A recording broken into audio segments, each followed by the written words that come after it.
And the Steelers were great. And my grandma was a fan, so I was like Steelers. And then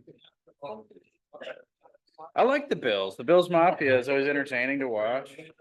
I like the Bills. New York's team. That's their new thing, right? The Jets are in New Jersey, aren't they? Their stadium anyways. And the Giants, they're not doing great. If nobody from Scan shows up, you'll come like third on the list. Just let me know. Good to see you, Dan. How was it? Fish? We did catch fish. When I was a kid, catching.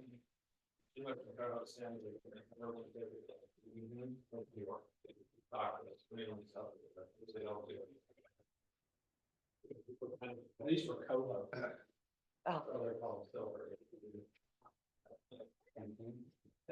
Probably the highlight of the entire trip. Catching those big fish, really, I'm just fishing, so it was fun to watch. That's pretty good. Were you out on the like day or something? Or? Oh, I didn't. There was a public boat shop. No problem. And these fish were stacked in there by the thousands. Really, it was. Trying to get all we catch them in the mouth, we catch them in the tails, catch them in the bags and everything. Well, when you went to New York, when I was a kid, I can't talk about We can meet up at. Come on to the club, check it out. Fell in a lot of like November water in New York, so I didn't get it, so. I never had like in them things. They're trying to grab me. They've got. Actually, Salmon walk. there's a And quantum. they've got a river that runs right through meeting. town. This is not a requirement, people not doing a meeting. You do a meeting. Stacked in that river, trying to get up that. This is not an official Zoom meeting, so you don't have to worry. No, it isn't. An official Zoom meeting, I don't have to call. Town council members on the press. This is. Right now, we got that. Yeah. All the different. Yeah. So the Chesapeake Bay got its highest rating in like 40 years, 50 years, something like that. That's a good thing. Nice, that is good. Right. Yeah. Where our league is this summer blocks, let's get him to get started. All right.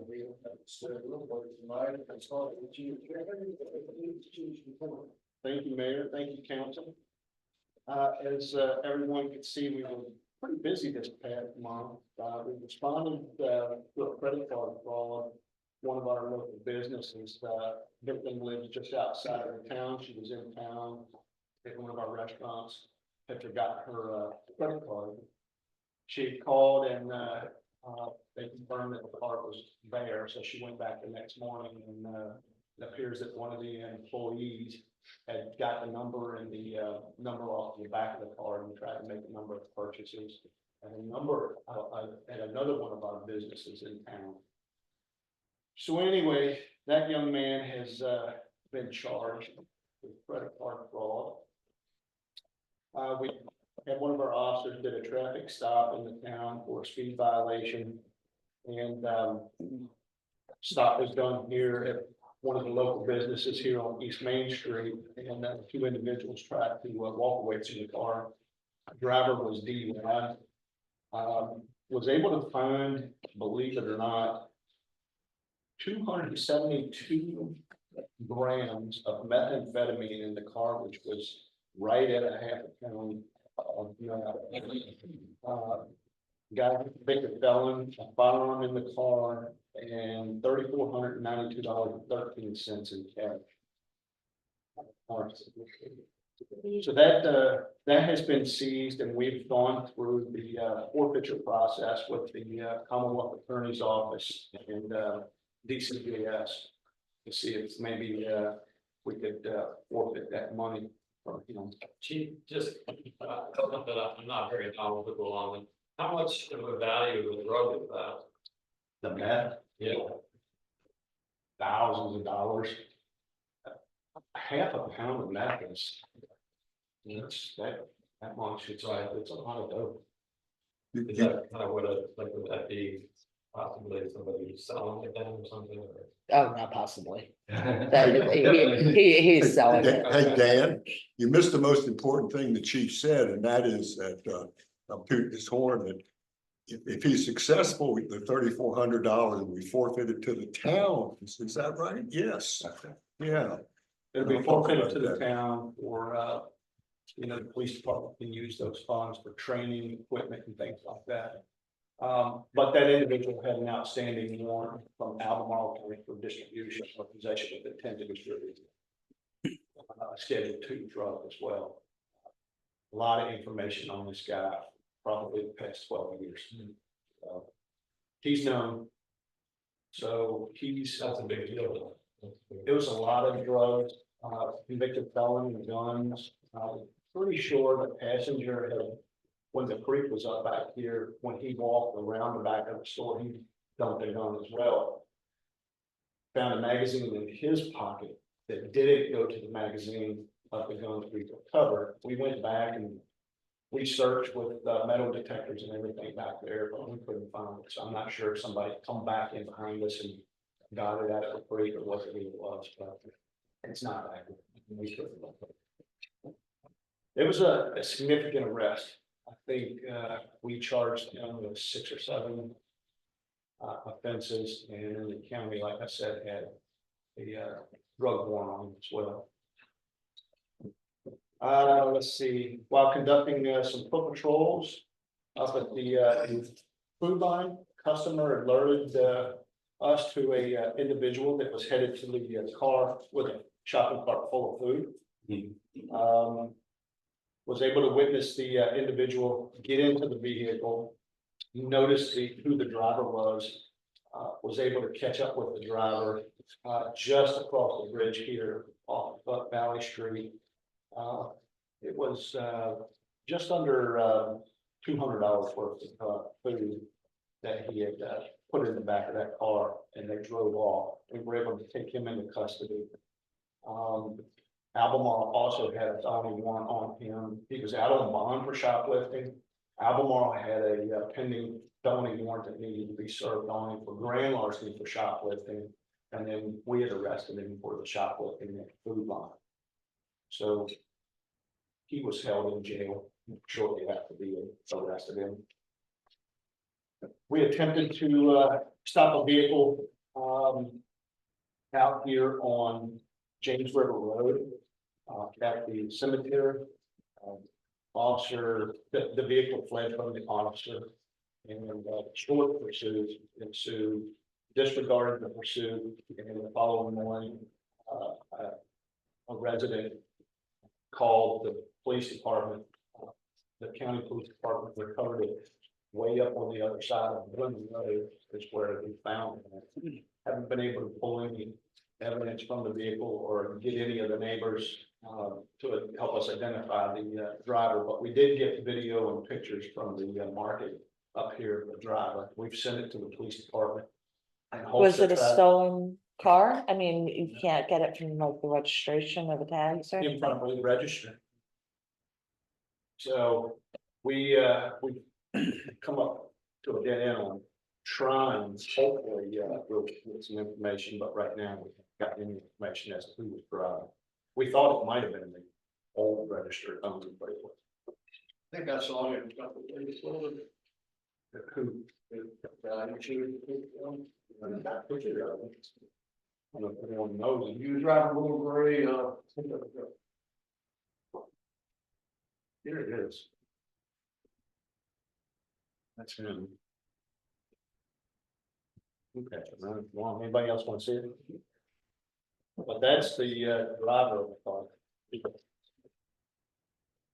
car. Let's see.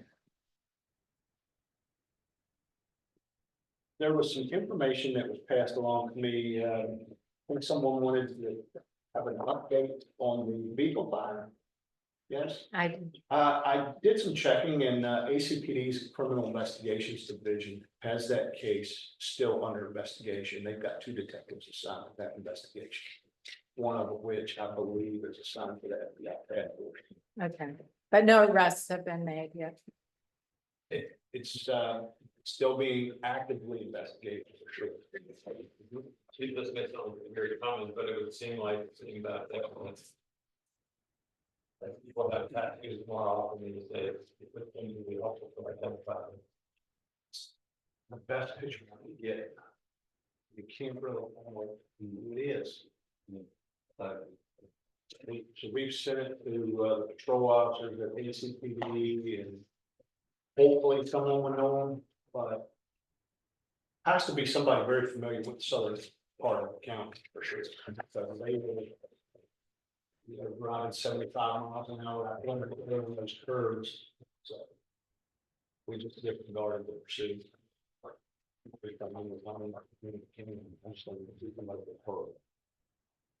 Community events, I think everybody well aware that we had the National Night Out over at the Boys and Girls Club parking lot. We had a lot of law enforcement and other folks participate. Our police foundation helped us prepare some food and drinks for the community. It's a big hit. We also came down and provided some extra supplies for the Nurture Nature event that took place down here at the boat landing. And we also attended a meeting in Scottsville Elementary with their public schools, security staff, principal, and PTA. Just in case there was an emergency event that took place there at the school, where the evacuation point were. Have you had some discussions with the Boys and Girls Club? No, we haven't had any of those discussions. Should we? You know, given all these recent events in the world getting smaller, I wonder if they have plans in place. And from a preparedness perspective, we were talking about this at the last EPC meeting.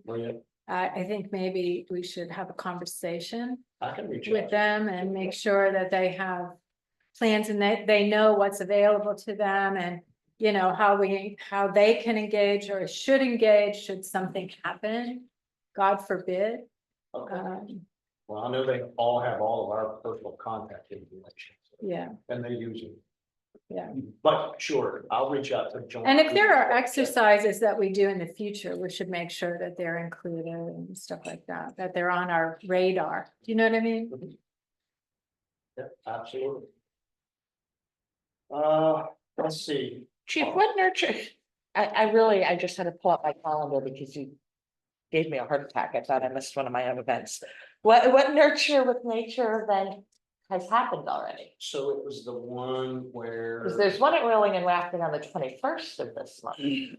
I'm glad you asked that, because I thought it was I later. I was really oh, like, wow. I was trying to get Javier's attention. I was like, I was just putting the pieces together.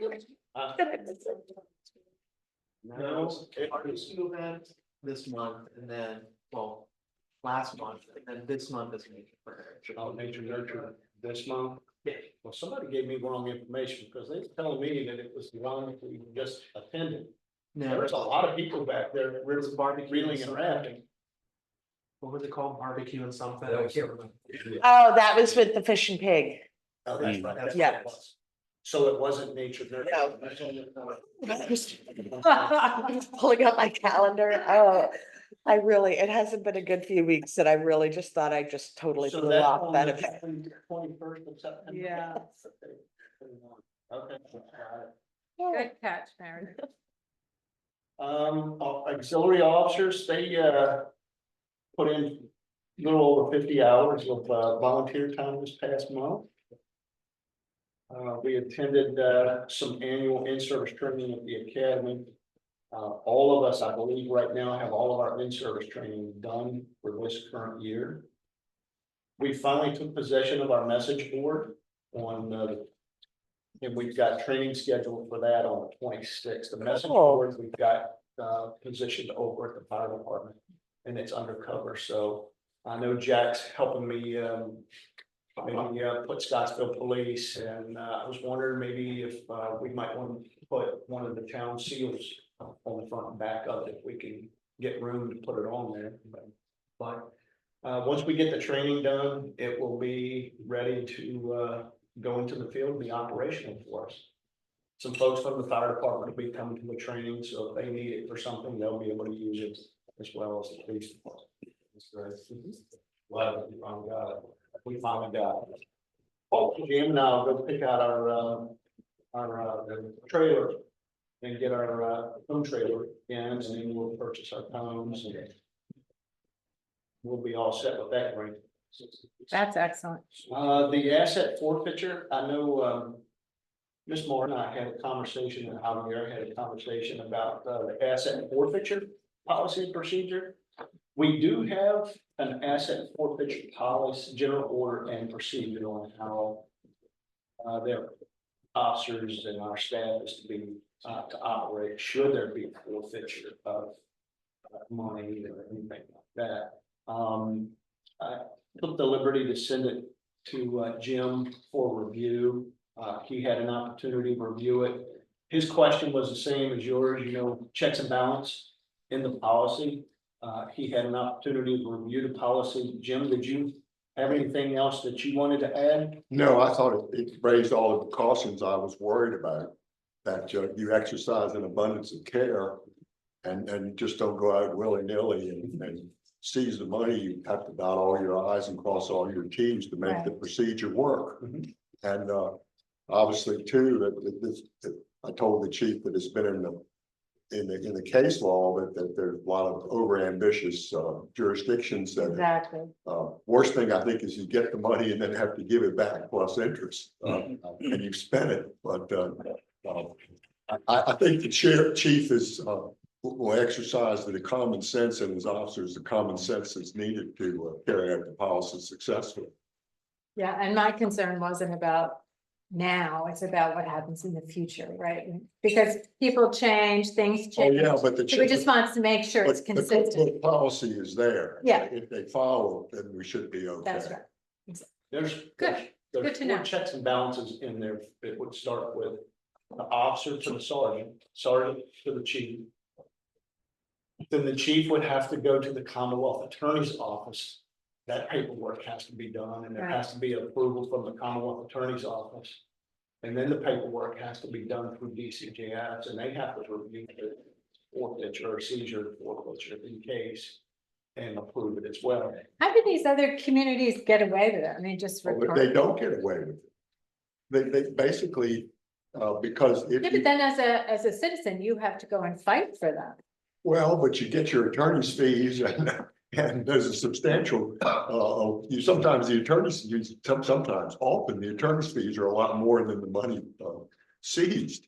So there's no lawyers know about this, and but the good thing about localities, municipalities is that they have money and when you get a judgment against them, they pay.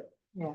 And they have a right to the court hearing, You know, before the judge, explain if it's an innocent owner by chance, like, let's say a car was seized. Right. And, you know, my son was driving my car and had 50 kilos of cocaine in there.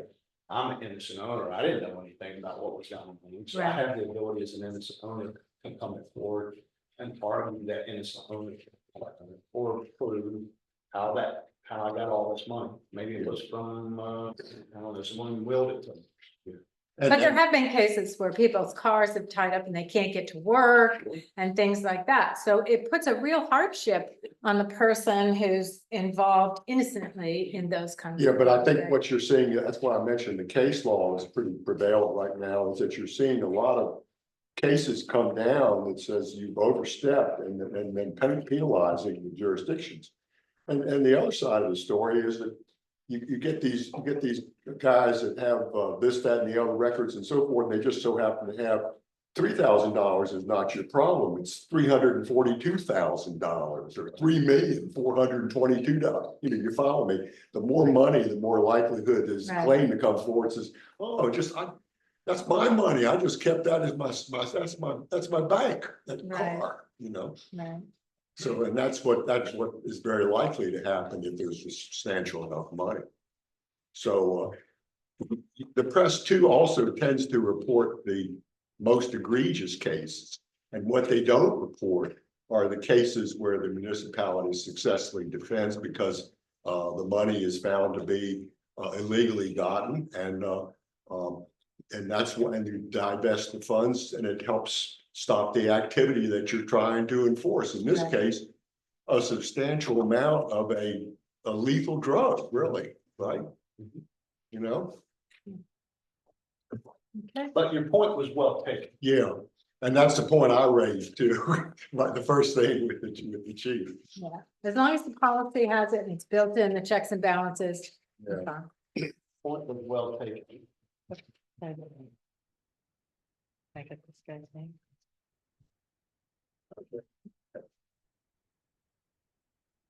And then, you all have the stats. Any questions on the stats that, we reported out on this past month? Looks like the town police department is still handling just over 95% of all calls for service in the town.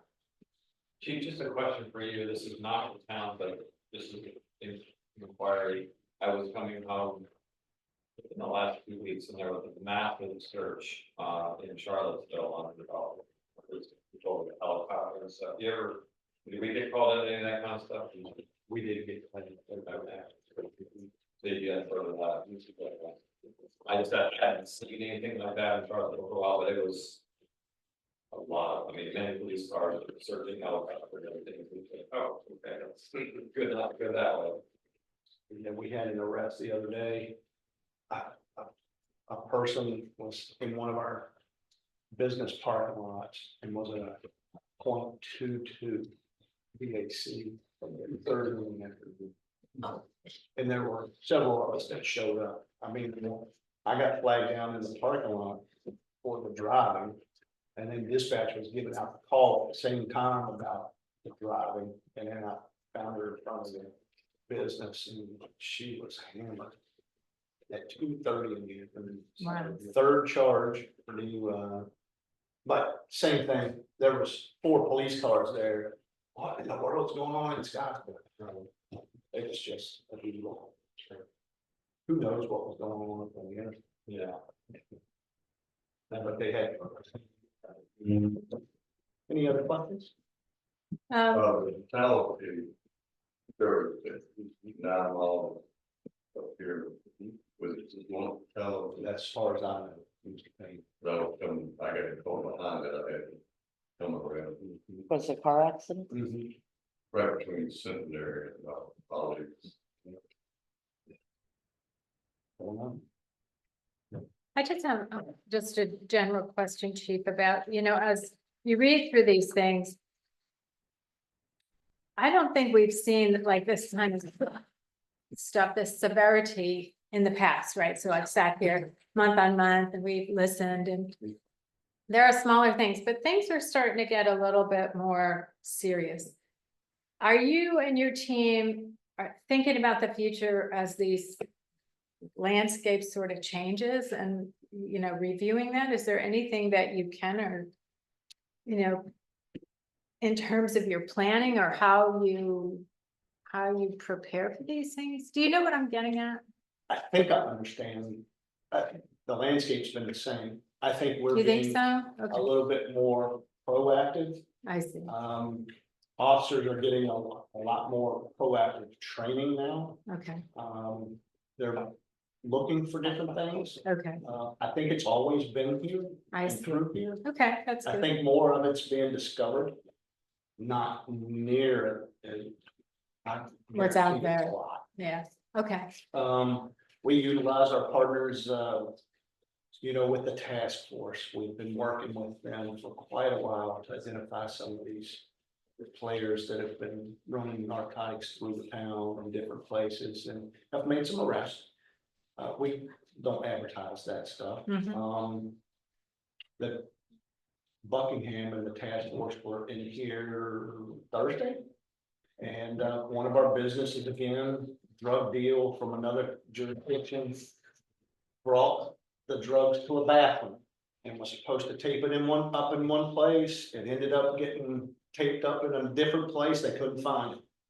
So anyway, the task force got the narcotics, but the owners were like, do I need to be concerned, you know? Right, So, I'm looking to try to, get an MOU signed with Buckingham County Sheriff's Office. as that would be well. great. So I've got one with Albemarle, Savannah, UVA, and, the chief deputy and I are working to try to get an MOU with the sheriff's office over there, so we can kind of close that Yeah, gap as well. that's great. But, you know, it takes all of us.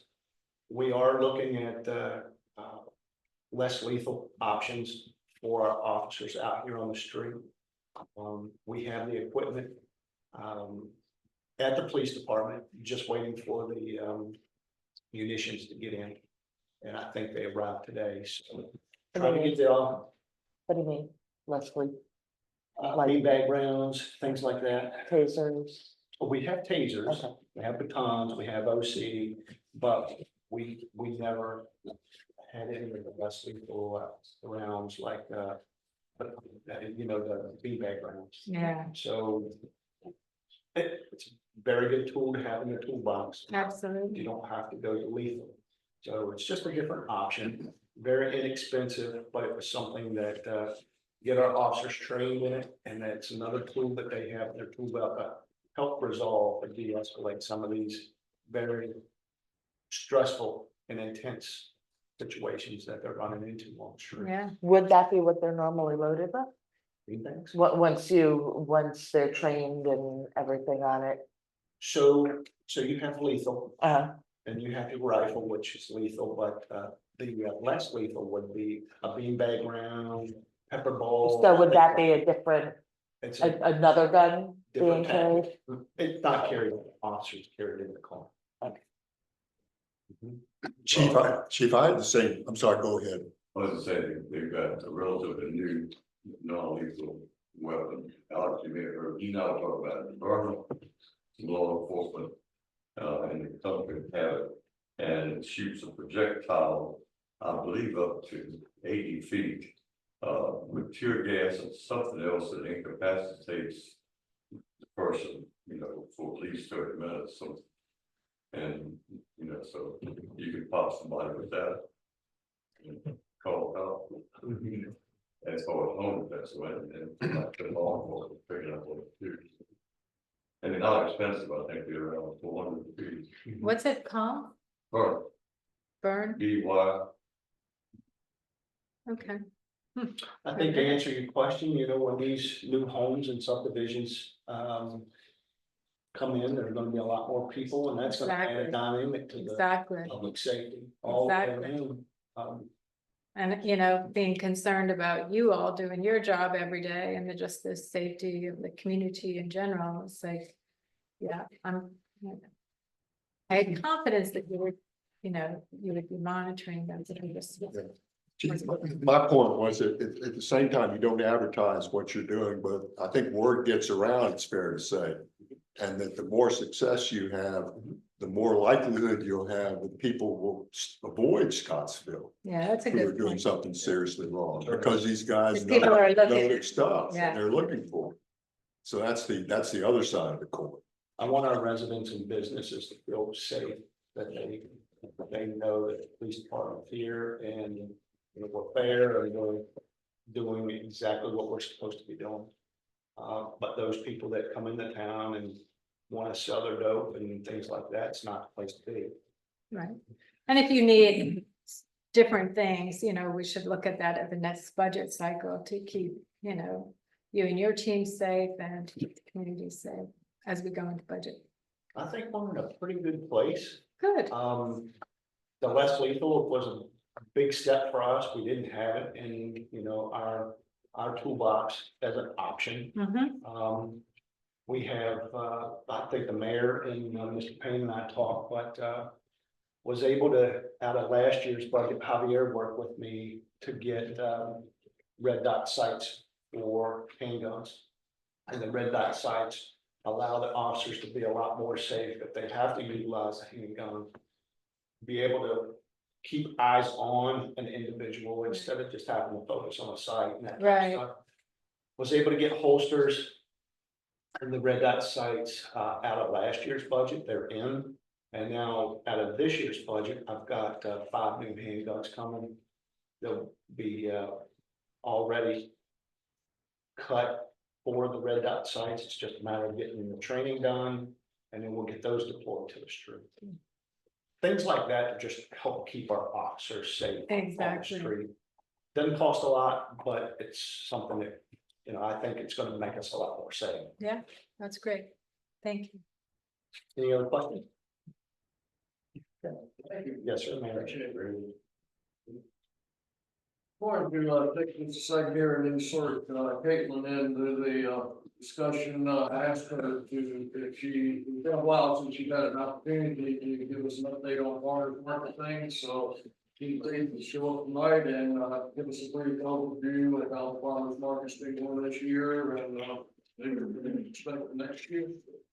So you want to pull a chair up, you can sit down here and just talk to us. That'll be fine. Hello. So if you guys have been on the farmers market any time this season, you'll know that we've been pretty full. We've had a pretty great season. We have 7 official farmers markets left until the season is done. We are done at the end of October.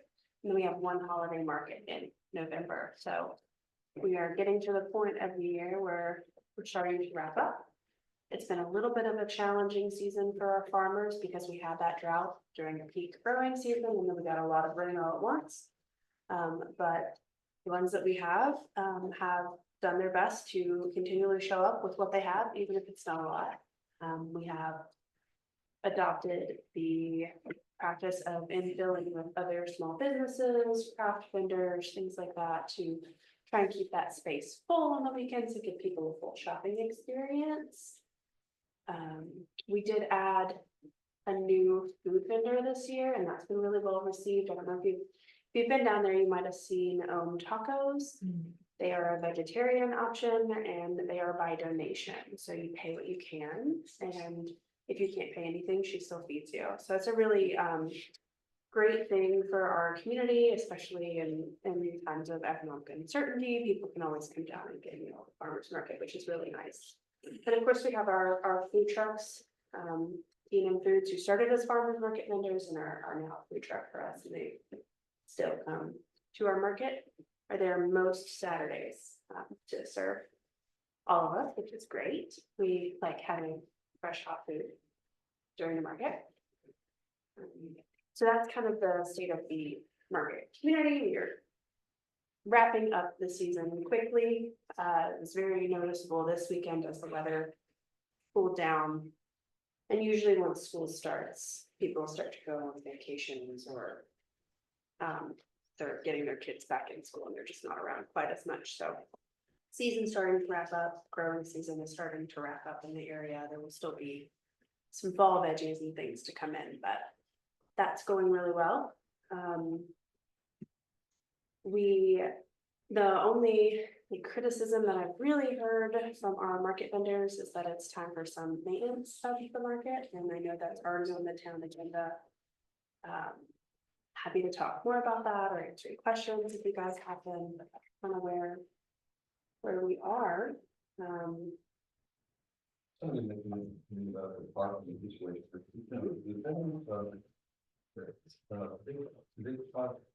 Sometimes they used to park in the community center, and now some of them park right outside. I mean, we have not parking there, that's.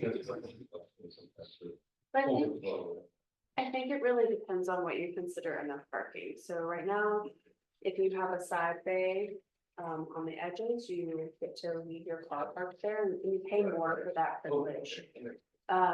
Yeah, our vendors pay more for that privilege. If you are not in that side bay, we do ask you to move your car. Most of them park in the gravel lot, or they'll go over to the park. It kind of depends. I would say that on average, we're hitting about 100 to 150 people visiting the farmers market every weekend, but that is across a 5-hour stretch. So I don't know that parking is always super stressed. It's been a lot better this year since the tavern is not serving breakfast any longer. They definitely would fill up that parking lot with folks. So I haven't noticed a huge need for parking with the exception of when they're doing kids' sports. Now, when there are sports on the soccer fields beside it, parking can get to be a little bit of a premium over there, but I think those soccer games happen kind of early in the day. Do you have any? I think the parking's been very, very good. Yeah, I went Saturday and somebody got the last day, so I just circled the block and I came back out. Yeah. They got in and out. Any questions for Kate? Now, the one thing I noticed about parking, and I don't know, so it's Fleet Street on that side, right? So the front of the market faces Fleet, right?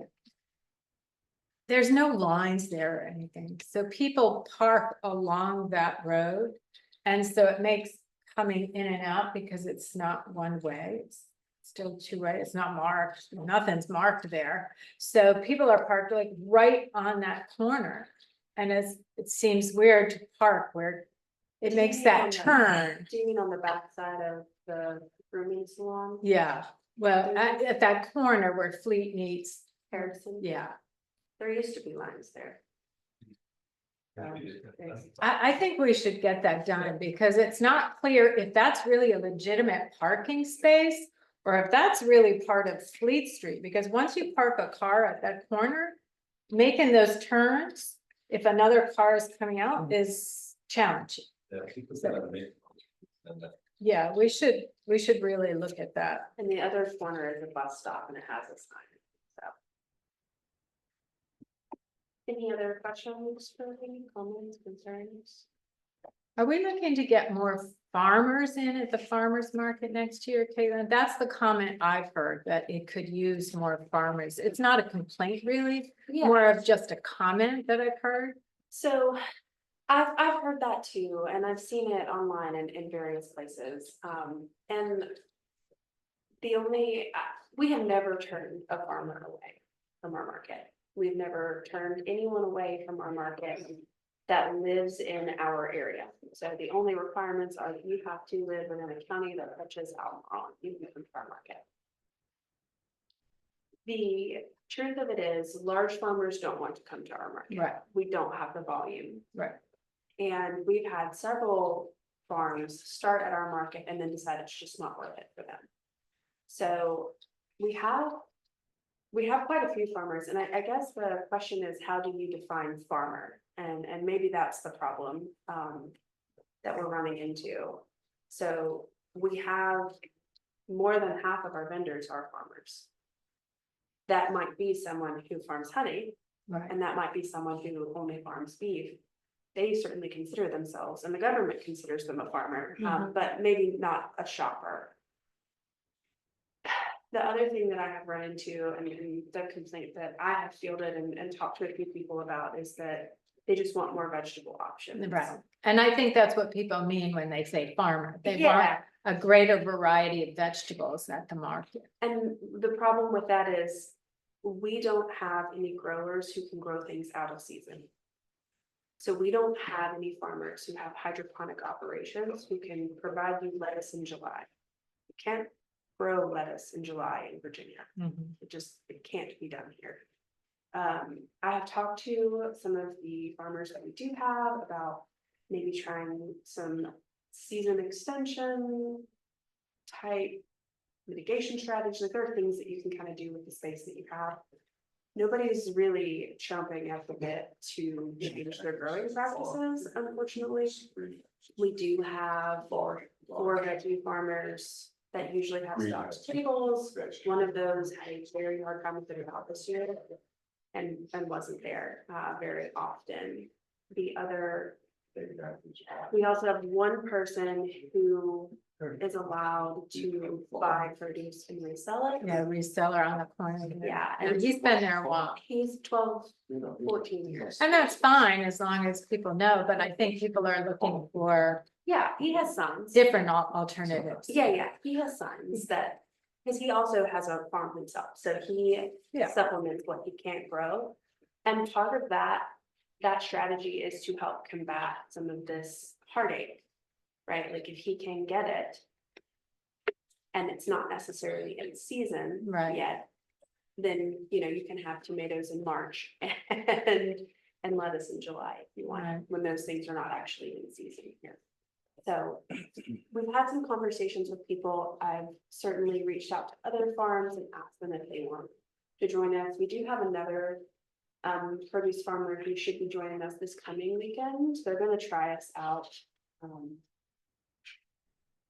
I don't know if they'll stay, but they're gonna give us a shot.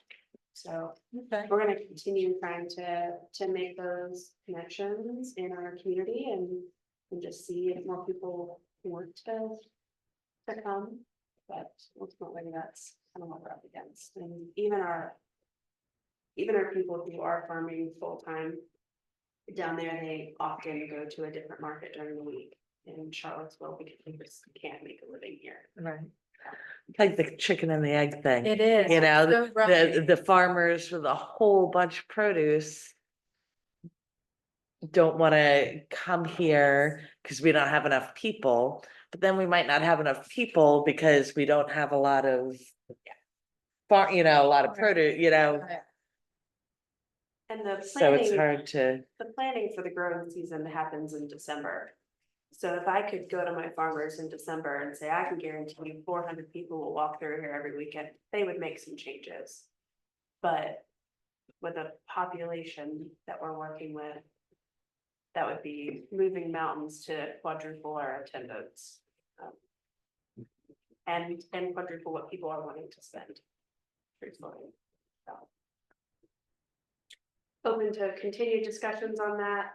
Do plan to continue talking, like I said, to our local producers. The farming community around here is fairly tight knit. If you know someone, they know someone else, and invite other people in. So we're going to continue making inroads where we can there and see what shakes out. Thank you. thank you. Thank you so much for coming. James Walker couldn't be here this evening, so the chamber reports are short. We've had a couple holiday happenings, meetings, and everything is falling into place for that. And last Tuesday should have been our regular board meeting for September, but since it was the day after Labor Day and people were not always back from where they had been over the weekend, we're having it tomorrow morning. So I'll report on that next week. That's chamber report. Steve, Stan. Wait a minute, can I ask a question? Yes, ma'am. Is there any, I forget the status of the citizen of the year or something? There were applications are open. We've taken nominations Right. and we'll probably discuss that tomorrow morning at our. Okay. All right, I just wondered where it was in the process. And the annual dinner will be the 8th.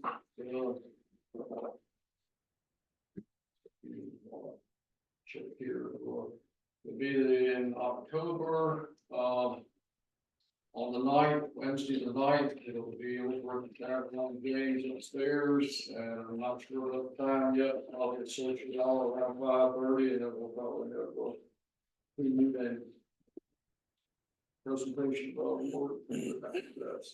Okay. And since you're members of the chamber, you're certainly invited. Okay, Stevie, Yep, got anything for us?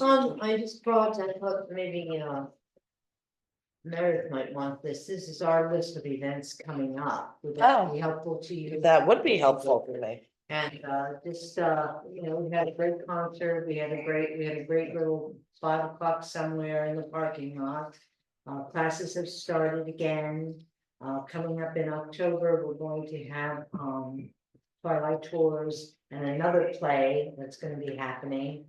Besides, PTP, our own, Victory Hall Players are going to present, Grace and Glory here. We have another concert coming up in November, the Holiday Arts Market, December 7th, and then the Holiday Radio Show. The, arts exhibit in the Old Dollar General for fall goes up on September 21st. We had 15 submissions. We have 15 different artists. We'll be having 2 or 3 pieces.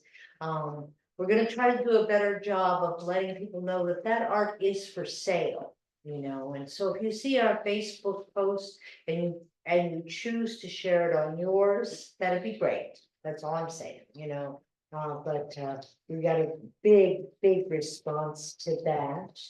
And let me see if I'm forgetting anything else. Oh, there was one other thing. Oh, we're starting to offer, we have a youth theater troupe. Courtney Walker and someone else is teaching teens theater arts, and that happens on Tuesday. So if you know of young people that are interested in that, there's a class in that.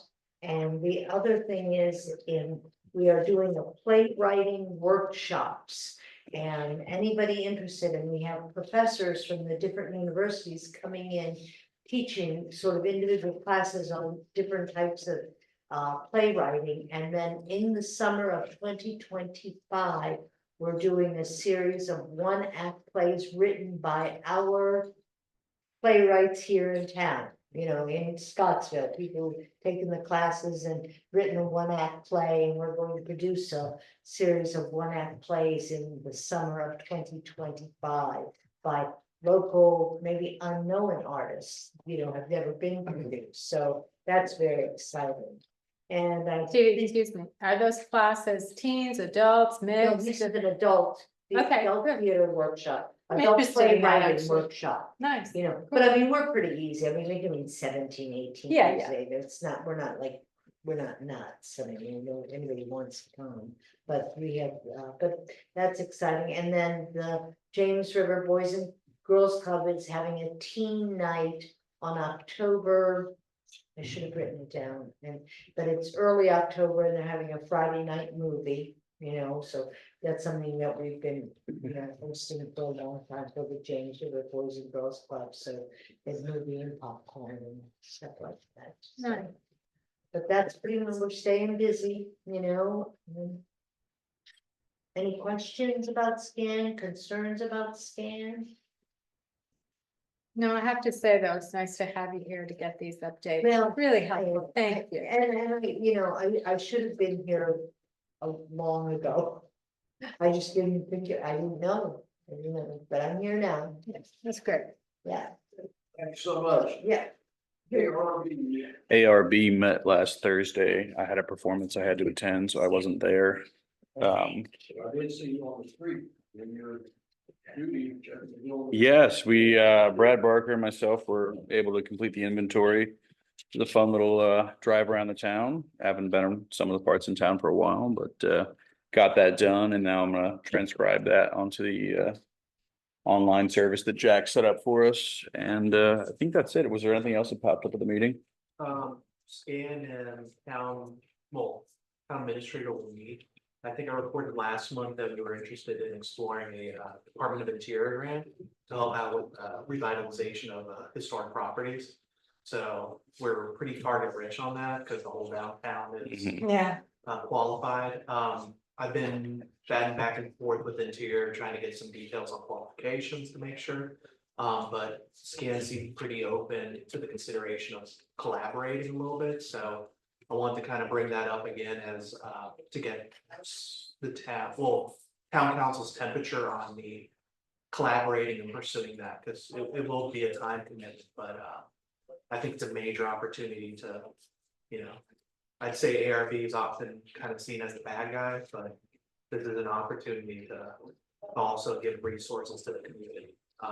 And then charitably, you know, some people they work on properties where it's really hard to keep up. And then we come in with an enforcement and we kind of put people in a tough position. So this ARB seems to be pretty reasonable, pretty amicable to the realities of that. So I'll meet with SCAN Thursday and update probably ARB before I get to town council. But I'll share out the information via blurb from the Department of Interior. Good stuff. Javier, have we pursued the fiduciary agent relationship, establishing that firmly after the last grant that sort of fell through? I'll be meeting, I can't remember if it's this week or next week, with the head of. Um. With the head of, essentially the grant administrator for the county next week. Through an opening that our emergency manager from the county provided, so I'm hoping to kind of build a relationship. Build a bridge on discussing for the future, having the county really aware that we have opportunities where we need to have them as a fiduciary agent. I know you're super, super busy, but would it be too much to sort of do a dual path to Fluvanna and through Albemarle? I think so. Fluvanna is a good partner with us. I find them much easier to get in touch with. Exactly. I represent the Flavanna Economic Development Authority, have for many years, and I can put you in touch with that person, and they've actually issued some loans for some things in the town of Scottsville, interestingly enough. Huh. What was it? It was fiber optic cables for high-speed internet, but and I think they'd be interested. I'm hopeful they'll be interested in doing it. I can put you in touch with the person who runs the Economic Development Authority. Their development director. That would be great. I think they Very might pleasant be, people. they are, and Yeah. whenever I've gone over to Fluvanna for anything, they seem to really have their ducks in a row and they've got, good people, good response. So I have a lot of regard for them. Yeah, she'd be interested in developing, this thing for Vanna, if she's interested in Yeah, those things, right. Right. And so, And So if it's not too much, can we pursue that? absolutely. just send me an email and I'll make an introduction for you. Thanks. That's great, Jim. Thank you. That way, whatever avenue we pursue, we're covered, right? So it's good to have you on. Absolutely. Okay, Mr. Briscoe. Planning commission met last week and a couple of things to mention. First of all, I'd like to give a shout out to Commissioner Angevine. She took it upon herself to help the town staff in catching up with minutes for the planning commission, which was much appreciated. You all may remember that. There's a bit of panic related to that coming from the planning commission, and so her efforts really were helpful. She updated a couple different ones that were went, and then also spent, I guess, some time in the town office out here. Oh, yeah, a lot. So just want to thank her for that. We'll look forward to see her around to talk to you for that effort. That actually was very notable for the commission. We talked about the ongoing discussion with the comp plan, which is nearing end. Not like you're saying that, but it's nearing end. And we also talked about something you'll find in your packet, the 2017 group study that looked at the sidewalk possibility between uptown and downtown. And the reason for that was I asked Commissioner Peck to bring it up to the planning commission. We think that was your project at town council. Get it on the radar. It was something that we're expecting government services committee to come up with $2 million to pay for it. You guys have that. But joking, of course, but the idea was to make known some of the projects that have been done in the past where people have done research. It's helpful for people to kind of push it forward. So we know what's happened in the past and we can bring that to discussion. And I would say the same thing for the council, that the idea of the park committee, I think, which is doing a nice job, and there's other connectivity projects that we could talk about as a town. One of the biggest ones is how do we connect uptown and downtown, and that project was one that looked at that. But anyway, I know we talked about it before. Information is in there, and there's a sidewalk discussion later. Mr. Mayor. Thank you. And that 2 million was in 2010 dollars. So no telling what it would be now. Yeah. Mr. Heiss, you got any? I have a question about the plan. When is the planning commission going to present their draft through town council? Do you know, you have a timeline with that? How, you probably got a Javier on that. Yeah, Jim mentioned it last month, and I agree, we need to wrap it up by the end of the year. What I might appreciate from council and I recommend is perhaps council give their appointees, the planning commission, clear direction. Direction on what? One at last month. Yeah, exactly. A date? Why don't you just get the town council to ask you to send an email to them to say they want, they will very much, this needs to be done by Right. the end of the year. That's right. Not they would very much like, but this, That's right. because then that would fit within the time limit of all the years past. We need a draft by the next October meeting. And then we can look at it, comment it, and finalize it before the end of the year. Yeah. If we get much later, we're into holidays, we're into Yeah, other it's another things. 6 months. And we won't get it done till next year. So it has to be on our desk by work session in October. That's my recommendation. Anybody else? So, yeah, that's not- Yeah, I'm sorry. sounds wonderful. you said, is there any repercussions if we go, like, it's already been 6 years, so. Well, no, but if you go back and look at how you've adopted Right.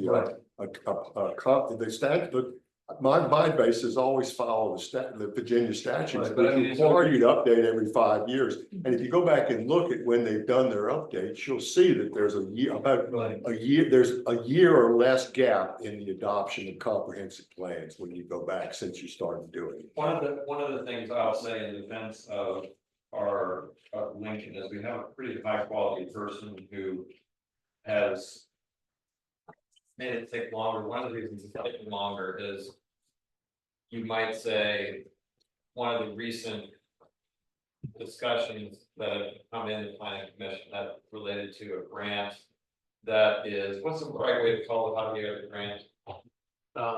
There's The grant, the gap grant. the gap grant, yeah. So one of the things that there's a gap at which has been, I don't know, would you say rediscovered is the right way to say it, or? Definitely, we're kind of digging back into the history and previous things that we've either attempted or discussed. So kind of bringing it to the forefront again. So one of the things he's done, you might say, is he's found things in the past that kind of off to the side. Matt had started and gone pretty far with this gap grant. And what a gap grant means is it gets money so that if any of the other people in the council go and seek to have a shovel-ready project, the gap grant actually has money for that. So it's actually a very powerful tool. Maybe explain that a little bit more, Javier, what's the deal with that? So I shared a copy of the application sent in 2023. The really interesting part is that it's because it's a technical grant, so the pun actually kind of works with gap. So the intention originally in 2023 was to submit this, do enough studies that you would kind of set yourself up to be more competitive for essentially more or less 4 different grant programs through VDOT. I know that in Charlottesville, it's a little bit frustrating. It always feels like you're studying something before doing something, but I've lived there long enough to know that. But what you see, for example, with Smart Scale and with a cost sharing grant, this technical assistance can really help us make it more competitive now in the future. But Javier, what's that got to do with finishing up your conference? That's my question. Thank you. Let's be out of track. My question is, you know, we're supposed to be 2018 and it's now 2024. It's 6 months. Well, you're on 6 schedule, years. just about. It's 6 years. but- Boy, if you get it done this year. My question is, Right. can we get an extension? Is there repercussions if we? No, go there 7 isn't. years? Well, the extension is this is not a 10-year plan or a 7-year plan. This is a Right. 5-year plan. Well, it's already 6. And so no, it's not all. There you're wrong, sir. I just told you that if you look at, you have to do a plan every 5 years, but so 5 years, 5 year on day one, you start doing the plan. What you find when you look back in the town of Scottsville is they've been very successful in getting that plan done within the year after the 5 years being Okay. up. All right. And that's really all you can expect. That's what everybody is, okay? Right. In other words, if you look at Albemarle, they're not adopting a new comprehensive plan on year 1, year 6, you know, they have a year study period. So you're on schedule, but they just need to make the schedule. Well, I would think we're gonna need a couple months at least to really. I mean, instead of just rubber stamping, I mean, to really kind of go through, because you haven't seen the finish. That's why you need it by October. Yeah, And that's we've what seen a you good want to try to get it done this year. And you're talking, yeah. And it's a guide. It's not written in stone. Right. I know, I mean, Whatever they have needs to be delivered in October so that we have 2 months to finalize it before we approve by the end of the year. Yes, that goes in. Yeah, that's right.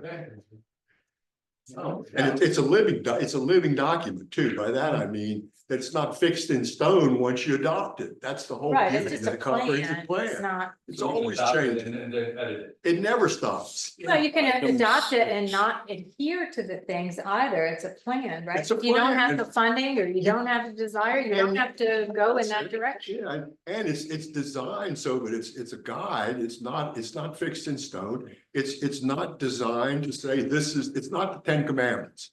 If you want to call it that. It's not a constitution, it's a guide. An advisory guide.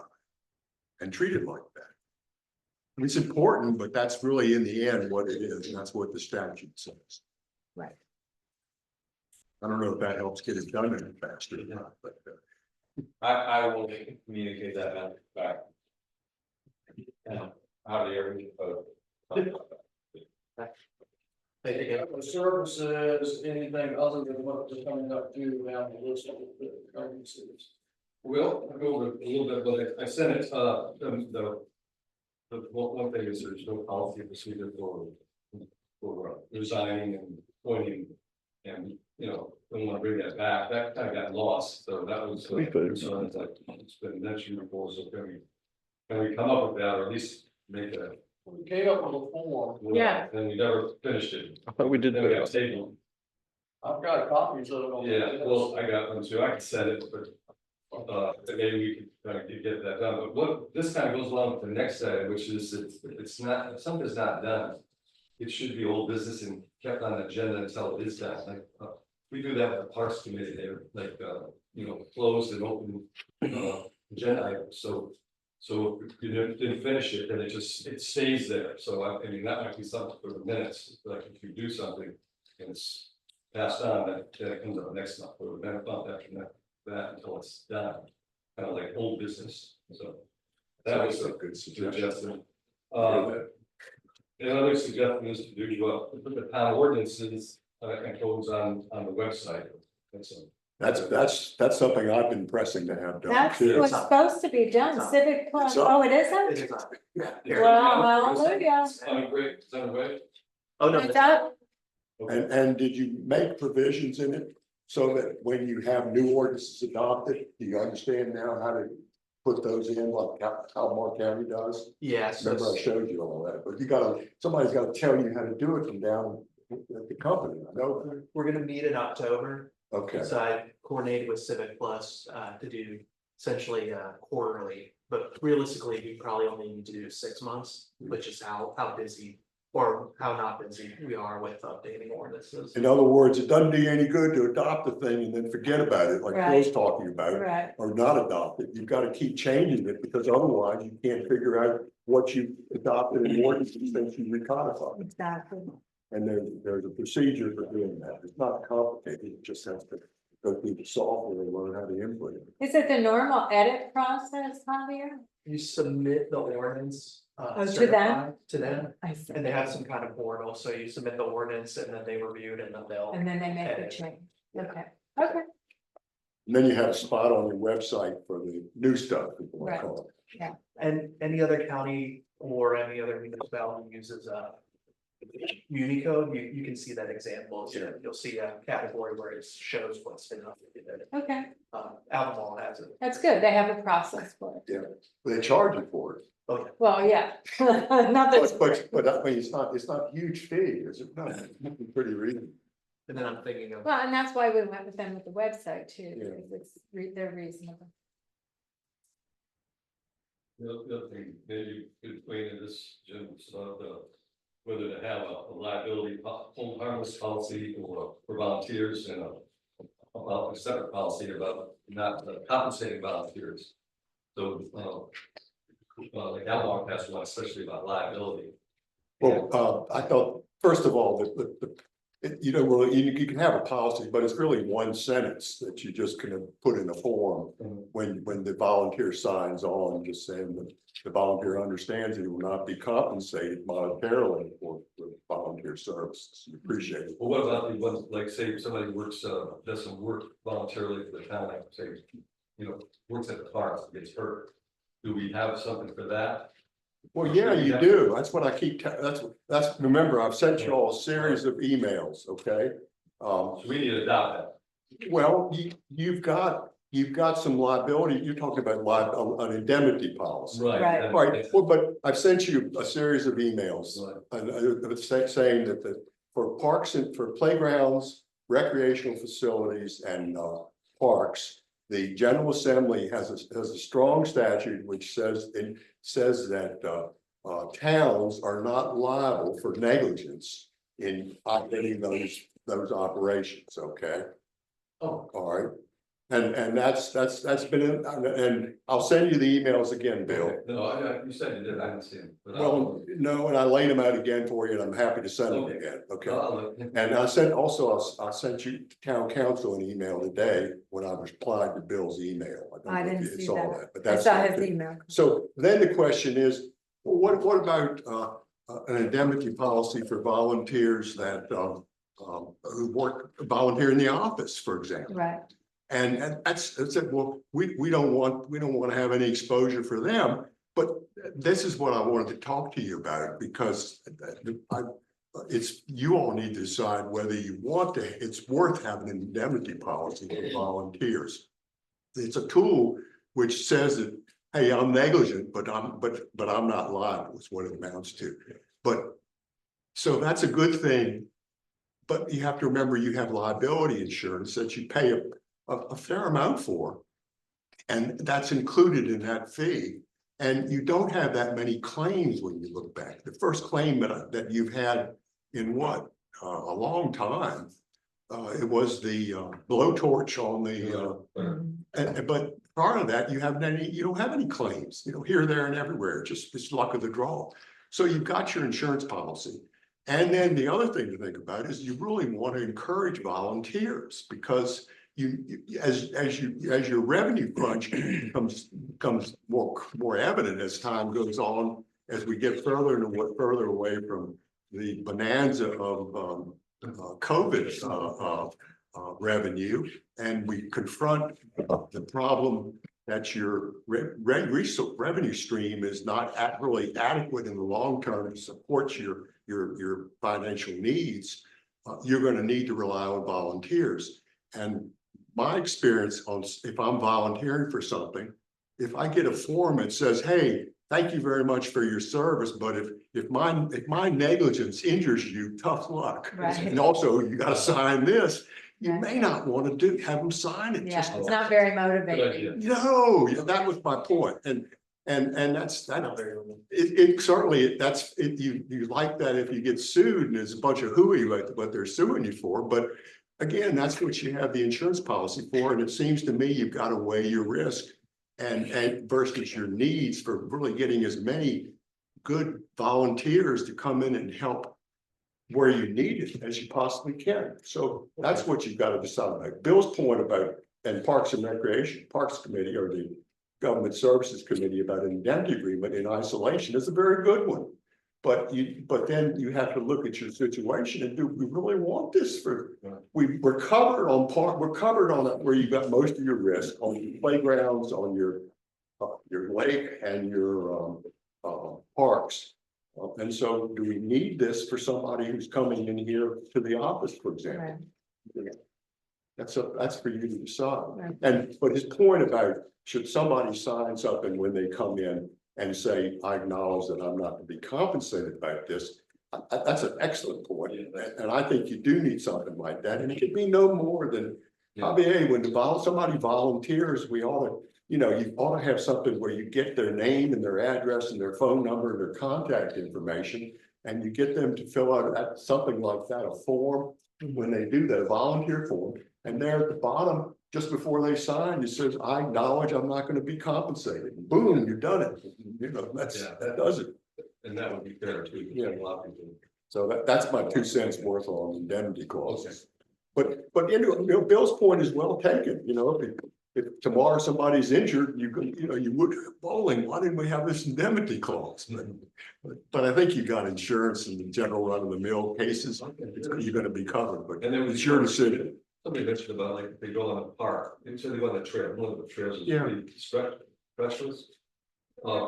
If they go out and hurt themselves, we have to hit something, you go on your own risk, but that's covered too, right?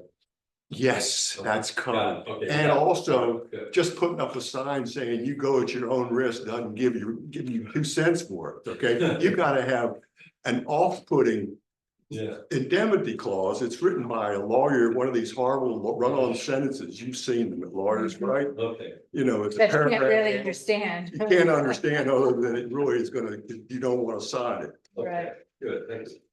All right, then we go to last couple things real quick. I think we're on a little bit tracking donations and grants. I think and have that separate from the money in the budget.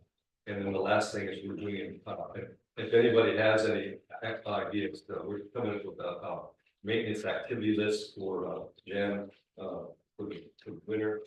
And we might do it for you, but what kind of things you need to be done during the winter? Once mowing season is over, there's a lot of extra things. So just pass it on to me, coming up. He's really accomplished so much and done a lot from last year, you know, sealed the kiosks and mentioned. But Oh, he sealed the benches. Oh, I was he's just done- backing yeah, in. he's done a lot. Okay, So- never mind. That's what I was. But there's still a lot of things like painting that needs to be done, you know, talk about steps and, you know, some of the trash cans and a lot of things, but. So we're going over that, so there's some things that you've seen in town that needs to be taken care of. You know, he's got his work cut out. So what's the process for that, Bill? You say, we collect this, we've got a list for jam. Do you collect that as government services, bring it back here and it goes to Javier to manage? I give it directly to Javier. That's what we did last year. Okay. The team supervisors. Here is jam supervisor. Exactly, I just want to make sure, Yeah. Need him to do. right, Right. Here. Get done. and Jam's clear on that, right? If anybody comes to him, he doesn't have to answer to them, he only answers to you. Yeah, some people go to the record. I always go to Javier. I mean, he's always on the streets. I told him, Yeah, please just pass it up to his supervisor, me. and everybody has a different opinion on what needs to be done, what the priorities are, as long as you're setting them for him, that's good. Did all of you see the article that Nancy put out in her And, yeah, right, yeah, her exchange. did everybody see that? You have to read that. It was some really good publicity for the town and for Jam and for the that the maintenance work he's doing on these parks. Oh, yeah. Little small Yeah, parks. the Bruce, Yeah. Yeah, the one pictures up and everything. So it was. So Nancy had photos from the original opening of Bruce Park. And then she interviewed Jam, who put in the initiative and said, hey, he wanted to work a little bit on Bruce Park to revitalize it. So he went through old pictures he found on Google Street View, and then now he has new resources because Nancy published that, and she interviewed him shortly. So I know it was one of the comments I've gotten about maintenance in town in the last year was Yeah. kind of revitalizing Bruce Park. I think it's small enough that it kind of stays out of mind Right. compared to our bigger park, but still important. that reminds me, we have not forgotten about the little libraries, I was they're thinking still about in progress. We're looking to get them built, so, stay tuned, right, so we have not lost track of that, I Amelie's, have not forgot. You're supposed to build them. I'm just well, very, very busy. I know, but we're gonna have to look at alternatives. That's fine. Yeah, I mean, if you Yeah. can find somebody else to do it, that's great for me. And I have some book donations. Oh, good. Would Amelie like that when it's finished? Absolutely. Okay. Yeah, just if you can hang. I We have, can we hang have on. a pile too, and then we can decide where they go. Perfect. Yeah? Yeah. Okay. Any more government services stuff, Ross? You want to just just kind of go into parks and rec while you're done? Well, we're gonna need that as we sort of, I mentioned that, but, you know, just down the road, the biggest challenge is going to be the road, to the dock, that kind of thing, but, and also, we're gonna work with the channel, try and turn this, that's one of the things he's gonna do there for the winter, is try to, help with the trails, that, should be, you know, cut some of the, but the parks, you know, parks, in pretty good shape, except for some of the trails. Any questions for Mr. Heisen? See that there. Emergency preparedness, okay. So we've started our regular schedule again, meeting every 2 weeks. We had a meeting last Thursday. Yeah. Yeah, so we talked about, we're trying to get back on, just like the comprehensive plan, we need to update our emergency operations plan. We met in the spring about this. Chief Kersley was very adamant that he wanted to lead that. We have not heard anything from him on that, no ETA on that. So we're taking that back and we're going to look into writing it for ourselves. So that's the status of that. Jack has kindly been looking at an outline. This past meeting, Clyde, what's Clyde's last name? Josh? I had no idea. Oh, I know it. I just can't remember it. Anyway, he is in the field. He's a very good resource. He came and he sort of walked us through a very simple process to actually put something together very quickly. So it'll be a 3-step process of identifying threats. I think Chief, he's talked to you a little bit about that. So we're going to have a kind of a just brainstorming thing on what the threats might be in town, then responses, and then cleanup after that. So for example, a weather event might need debris cleanup and stuff. So there's the response to the incident, and then there's the sort of aftermath of that. So it's a 3-step process. We'll be doing that over the next 3 meetings. If anybody's interested in attending, we certainly welcome the input. But we'll work on our own and we'll come back with a draft. The other thing that we decided is that we really want to keep it simple. And we don't need a 300 some odd page manual that nobody's going to read, but it ticks the box. I found this sort of a flip. It's like a laminated flip chart where it is color coded. And it has like what to do in the first 4 hours, what to do in the next 12 hours, what to do in 72 hours. And it's something that you can tack up on your desk and just flip to. Clyde talked to us about having all the contact information for all the people who we might need to interact with. So all the utility companies have an established contact, make sure they know who, they know we will be calling them in the event of some kind of breakdown or necessity, and that Javier and other town staff, as well as anybody else, has this pinned on their desk, and it's really very simple to go through. So we probably have a larger document, but we're going to condense everything down to that flip chart. The other thing is E911. Jack has kindly offered to do the inventory on those properties. He has walked in town. Right now, the numbers stand that properties that have address numbers or reflective numbers are 260. Properties that are not marked are 63. That does not include private roads or roads that Jack couldn't access either through GIS or through walking through town. So we have, I think, last count I had was about 480 properties in town. That's including business, that's business and. That's just properties, right? Okay. Everybody. You know how many houses? Homes we have. Yeah. Uh, Needs to be determined. Yeah. Yeah, there's varying numbers on that. Yeah. And part of the challenge in this are things like Airbnbs or in-law suites, apartments and things like that. So Jack's been working to get at least the best that he can. Once that inventory in, he's been working with Javier to send out notices to those owners who don't have property markers that they need to get one, that they're not in compliance with the existing ordinance, and then we'll go from there. Okay, so that's sort of the process. No, I think that's it. Jack, am I leaving anything out? No? Okay. No, that's it. Thank you. Alright, I really don't have any updates this month. I missed the holiday happenings because, yeah. Nature Um, nurture thing. Nothing, there's a lot going on, but not too much different than what we've talked about last time. Well, at least Holiday you feel happenings good you is didn't miss happening. that event. Oh my God, I don't know if anybody noticed, but. Yeah, I did. And I thought about it too, so I was like. Oh, that was, It's nature.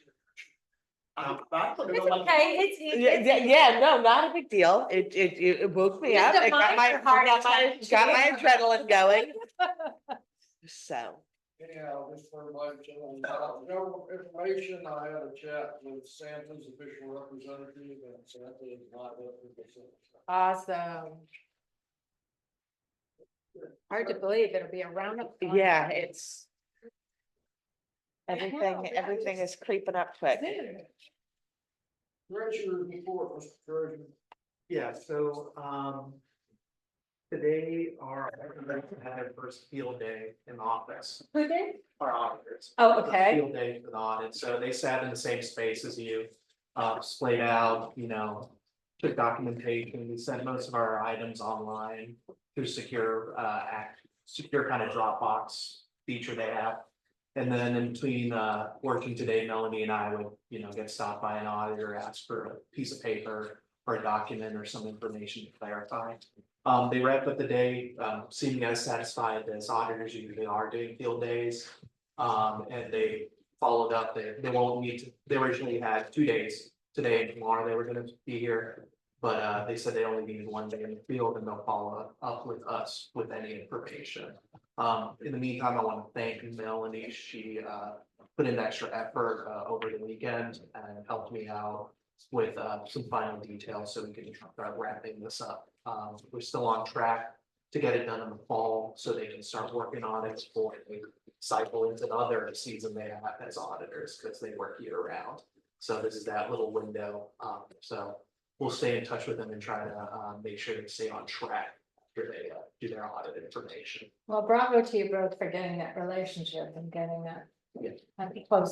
More closely looked at. I think so. I think it's important for us and important for them about what we have. So once we wrap up the audit, we'll also coordinate them to make a presentation to council as part of the agreement. We had a few months ago. They so. did state that it was a lot cleaner this time than it has been in the past. Yeah, who's the new element on that? So Melanie. Kudos to you, Robert. Yes, That'd be it for any you. questions for Javier on the treasury report? Anyone? Keep mine kind of short. I've already mentioned the holiday happenings meetings, the chamber meeting in the morning. We had a chamber mixer with Louisiana out in Harbor Hills a couple weeks ago. I've been working on, and y'all can help me with this, we have 2 vacancies on the board of zoning appeals. Yes. And if you know somebody you think might be a good candidate for that, it's really simple. You meet 4 times a year for about 15 minutes unless something comes up that you have to discuss and decide on. So we just need to fill out our contingent of slots, and we've got 2 vacant slots. And so if you have somebody that seem interested, have them talk to Javier. And I had a meeting, he and I had a meeting with very long. Next Tuesday afternoon to talk about this, so. Yeah. And this, thank you, Mr. Mayor. I've been concerned that you've had a vacancy. Yeah, Because once you finally find some people that want to do it, then you turn to the second step of the process, and that is getting the judge to appoint them. It literally takes a little mini court case where you I file a was motion. wondering what time I actually got a case, I was just, yeah. Other things, I did stop by today and, say hello to the Hawkers and see if they had any questions. Met with the chief over at his place, last week to welcome him back from his R&R and find out about the less lethal weapons that we have in the cabinet over there. Tried to support scan while attending the Jimmy Buffett thing in the parking lot there Sunday afternoon. And I think that's about it for the mayor's report.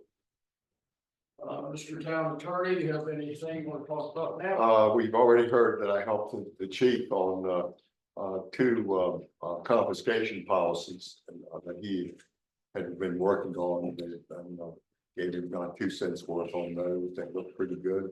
I think this has been the month of phone calls from Javier, wouldn't you say? Yeah. I mean, normally I get 4 or 5 a month, but this one I've got almost one a day. I miss you when you don't call. And, but yes, all his questions are good, and I've been trying to encourage him to contact me. And this one particularly, he had the audit coming in and this and that and the other. So, and it's very helpful to me to be proactive rather than reactive in this sort of situation. And I even found a revenue source for I sent you the thing on the electronic, you can have an additional assessment for an electronic summons system. No. I did, you've gotten too many emails. That's. And so what this is that you can, if you file a ticket, one of the big problems is you've got to serve it and all this other stuff, right? Well, now they've gone, everything's electronic, as everybody's finding out, like it or not. And including parking tickets and this, and traffic tickets and this, that, and the other. And you can now have an assessment that's added to the fee you collect whenever you file a warrant under a county code or a town code versus a county code or a state code. The town gets the revenue. And if you do a fair amount of traffic enforcement and this and that and the other, it's not to be coupon away. I mean, it can be a good amount. But this allows you to add an additional fee for setting up an electronic summons system. And you can charge that as part of your fee for your cost, if you will, along with your fine for speeding or whatever you want to call Can we use that for the house numbers too? it. Pardon? They're out of compliance with having house numbers. Yeah, with the that's the zoning kind of thing ordinance. you can do. Yeah, I don't know if you. I'm all for it. Well, it sounds simple, but if you take somebody to court, that's where the process ends up not being so simple. Because the cost involved, if you can't get your attorney's fees as a result of the charge, you might not want to pay your cost for doing that. And also you have to pay a fee to file the warrant and so forth and so on. And then somebody has to take time to come to court. And so and often you have to come to court twice for one matter. So that's Javier down there. Instead of doing town business, he's driving back and forth to Scottsville and sitting in court. So it's not home free stuff to file a warrant. You can file, there are other ways to do it other than filing a warrant. You need to go through and you were going to talk about that in the I was supposed to talk about I had one other item to talk about, the grass situation, the high grass situation. And Javier sent me a picture. And this will kind of tell you what the reality is, okay? The point I was trying to make.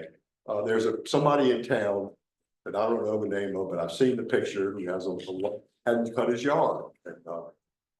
And the town has an ordinance that says the town can, it's crime, class 1 misdemeanor, 12 months in jail to not cut your grass. Wow. But obviously, if you know the court That's system, harsh. the judge, that's pretty harsh. The judge is not going to be too impressed with that when you get into court when he's dealing with more serious crimes. He won't poop-pot, but he's not going to be happy to see it. And in addition, the ordinance has a defect because the ordinance was written at a time when the town had a real estate tax. And the ordinance ties the collection process of finding them, taking them to court for cutting their grass to you use the same process that the town uses to collect real estate taxes. Well, the town doesn't have any real estate taxes, and there's a rule in a criminal statute, which this is, that it's strictly construed against the Commonwealth and in favor of the person of the accused if there's any ambiguity in the statute, and this one has ambiguity. Right. So to make this so you can enforce it, you have to amend the statute first. If you want to do that, you can. But I suggested to Javier, there's a simpler way to do this. What you just do is go out and well, you can write them a letter, but people were put off by letters, especially in town. Call them up and go down and see them and say, hey, please cut your grass or I'm gonna have to do something about it. Right. Here's the thing, and see if that works. And you can do the same thing with the what you asked the question about, which is the 911 numbers. Mhm. Yeah. Yeah, because it makes no sense to have these ordinances on the books if we're not gonna enforce, them. Force, yeah. Yeah. Take them out, I agree, of course. right? Yeah, Yeah, I have a question. I mean, I don't know, but is it hard to redo or amend or change the town charter? Well, yeah, it is hard Does it take a because lot to do go to that? a state. yeah, it takes a lot to do it because you can't do it. The General Assembly does it. Okay, but we can make recommendations, because I looked at it, it's like it's really outdated. So change this. You know, when we do this, that, the other, you know, elections were May sometimes. Well, it's when you update it, when you absolutely have to, because the General Assembly is not a happy camper in passing legislation. Yeah. Well, I And mean, try to if get our bill charter passed. says that elections are in May and the state assembly said, no, they're not, they're in November, well then tough luck, state assembly, update our charter because No. you're the one who changed it to. I grew up in the document, and it tells you in plain English, whatever was happening, maybe it's going to November. That's what it says. So our charter does say, So we're all squared away with that. okay, Yeah, that's not a problem. And one of the things that, I mean, it's something we're discussing in the time, but, you know, I was looking at like town councils, like several places, like Woodsville and Abington. Woodsville has 5, Abington has 4. And I'm thinking, why do we have 6 town councils? Why don't we have 4 or 5?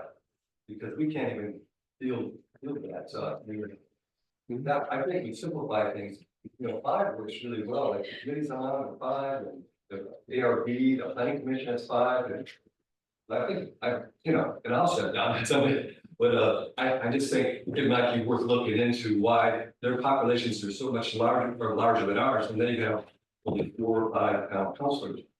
I think things could get done. Well, Gordonsville, I don't think has traditionally been larger than Scottsville. No, No. no, but anyway, I think, you know, we get around here, everybody's talking, and you know, it's, so we can, but anyway, I'm just talking. You can do that. Looking into.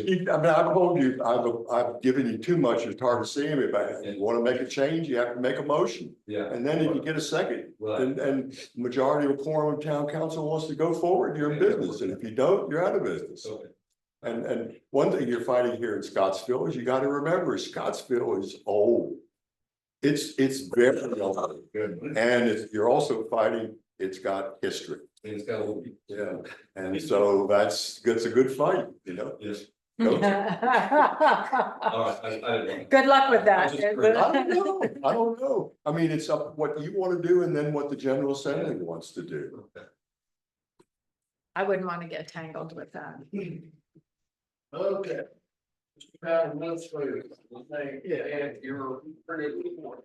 Yeah, so I'll just read off of my printer report and then update anything to the side.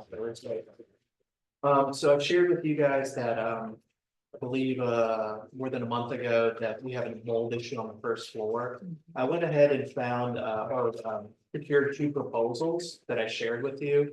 And then I updated you that I was going to attempt to get a 3rd one from a 3rd firm today. I was unsuccessful in getting that back. I spoke to them and they gave me the deadline of today and we didn't hit the deadline. Beyond that, I talked to my town clerk and she recommended reaching out to her insurance company. And after having a conversation with them today, I'm gonna file a claim to address this. So I'll follow up with them. I'll try to write it tomorrow and then follow up, and they seem to be relatively amicable, so they said, please send over the proposals and the 3rd one, and they'll handle the rest of it for us. So I'd like to make some forward momentum on that just because of the safety concerns down there with mold. To alleviate it, do a little bit of demo, replace anything that needs to get thrown out. Just a reminder again that we'll have next week a public hearing for the scan lease and for the Bowers donation. Hop back to the mold thing real quick. I'm so sorry. It occurred, and I'm sure if this was a thing, Jim or somebody would have thought of it by now, but insurance doesn't cover any Yes. of the So- mold remediation? Yeah, so I'm gonna file a claim. I was first thinking like I'll probably have to pay it out of pocket, well, we'll have to pay it out of pocket. So then I called them today and they're like, no, this is definitely worthwhile. Okay, But- so I misunderstood what you were saying then. Okay, So sorry. that first bullet's on the. So I'll follow up with you guys about the claim and just keep it. Beyond that, we replaced, I think it was about 2-3 weeks ago, the shed had old doors to it for the sluice gate, so we have a generator and a shed up on the levee. You'll see it when you're doing the levee walk. On that, I've been working with the levee superintendent, 2 step forwards, 1 step back. We had somebody that gave us a proposal previously for the generator itself, back out, but I have a third contact, so I'll go over detail with the quotes with our levy superintendent. And then provide a recommendation of what I think would be the best way to move forward with getting that generator replaced. So Tim Carr's an expert, so I'll try to schedule a meeting with him soon again to keep following up on this. Beyond that, I want to update that the Bird Street update, so Scottsville a while back and Albemarle reviewed the water protection ordinances and stormwater management. Albemarle is behind us on completing that, so after county delays, Southern Development and Albemarle last week completed and signed the relevant deeds for dedication and easement. So that's a movement forward towards the final site plan. It's been about easily a month of them emailing each other back and forth, trying to figure out how to sign something and drop it off. I won't go into it further, but so beyond that, actually, one of the things I get asked most about is the blink charging station outside. Yeah, what's going on with that? So it's a 2-tiered thing. It's a 2-order process that involves AEP in both steps. So last Thursday, Beck Cohen, who got contracted by Blink to do the installation, arrived waiting for AEP to do an inspection of the groundwork. So everything on the panel, the device itself, everything on the ground. And then from a conversation with that electrician, they would first need to pass that inspection, and then AEP would have to schedule another appointment to work on the local transformer so that they have enough electricity going back into it. I was hopeful the 5th, but by the time I wrote this, they no-showed the electrician. So he told me if they hadn't arrived that last Thursday, he's gonna reschedule and keep trying to move it forward. It's a little bit frustrating because once getting all the ducks in the row on our side, it's just been a holding, big bureaucratic. In a lot of sense. Javier, can you remind me about the parking? Is it a violation to park in that space? No, Once they become like, I'm parked in them now. so There's 2 spaces, right? one charger, 2 spaces, which was the original agreement from looking over. Old That's what I records thought. With previous town Is council. it gonna be March is solely, Yeah, so and the other one's free? I mean, open.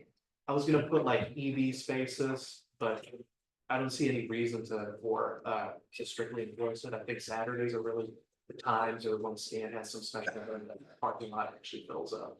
Eddie will sign my permissions. Well, let me, Signed Epstein's. the whole point, I assume, of having these charging ports is to bring people into Scottsville. You know, anybody with an electric car has their app that says where the closest because I have not seen a lot of electric cars in Yeah. Scottsville. yeah. And if Residents people live in pay. Scottsville, they're charging them at home. This is a great thing. It takes about 2 hours to fully charge an electric car. So if somebody's driving around, where's the closest charger? Go to Scottsville, they go eat at Bateau and go, shopping in the boutique and, whatever. So if we're not enforcing the parking spots, I don't want people to come in and be like, oh, I can charge in Scottsville. Oh, no, I can't, because people are parked in these spots. I feel like if we're gonna have. I think it's silly to have the charging port if we're not gonna enforce. These spots are strictly for the charging port. The converse of that though is Two unused. to have spots. 2 unused spots that barely gets, anybody uses, and then the rest of the community can't park there, right? So that's sort of the, Maybe Yeah, we're but gonna the take that problem is you never stride. know. I If it don't becomes know. an issue. I And understand. they can file complaints too, if, like. If your car I don't know if you've ever driven a fully electric car, if your car dies. It's literally as if you're out of gas, like you're not going Yeah. anywhere. And the difference between a gas station and a charging port is how many there are. So if I'm driving an electric car and I planned my trip to stop in Scottsville, because I know I'm gonna Right. be done by the time I get to Scottsville. I mean, they can file, like, it goes up on a bunch of apps, like who's got these and then it just looks bad on us, like, oh, I stopped in Yeah, it's bad Scottsville on and the the town company. is not enforcing it. Stay vacant 24 hours a day, they still need to be designated electric Yeah. vehicles only. Towing enforcement. Yeah, I feel like, I know it sucks Oh, that we're that- losing that to, stinks. but if I planned my trip You're out to there. to You gotta charge go. my vehicle, and now I'm dead. And now I'm not going anywhere, and I have to wait 3 hours for somebody to show up and move so that I can charge it. Yeah. I feel like if we're gonna do it, we have to do it properly or not do it. No different than having a loading, designated loading zone. Yeah. Like, well, there's some space, I'm like, there, I think loading, truck comes and it's unloaded. Could we have a sign there in the future that says something like, if you're not charging the vehicle, you can only be here for 1 hour or something like that? You know, so- Yeah, so we can bring this up in the main meeting too, if anyone has a proposal, in an effort to streamline Yeah. this meeting tonight. I've already started talking with Jan about what signage we kind of want there. I reached out to the marketing team over at Link to make sure. The advice I got is that people really look at essentially 3 apps to find these, more than just, sign on the side of 20. So they reassured me that once it's operational, they and then they seem to be interested on doing some kind of either some announcement. I'm trying to get them to do something a little bit more elaborate and maybe something at the chamber, but. Do they provide signage? Like They, it says dedicated only for let me EV ask, usage? because Beck Cohen put up a sign as high as they could that says EV over there. It says EV, but it doesn't say towing and force, so I'm parking there. Maybe as I get closer, I follow up with town council. Yeah. A recommendation. No, if we have to do it, I mean, I don't disagree, but there's so limited space in that lot to lose 2 more. Top. Well, there's all, people forget there's a lot behind the police station. By the bridge, and it's usually 1 or 2 cars back there and 10 empty spaces. Yeah.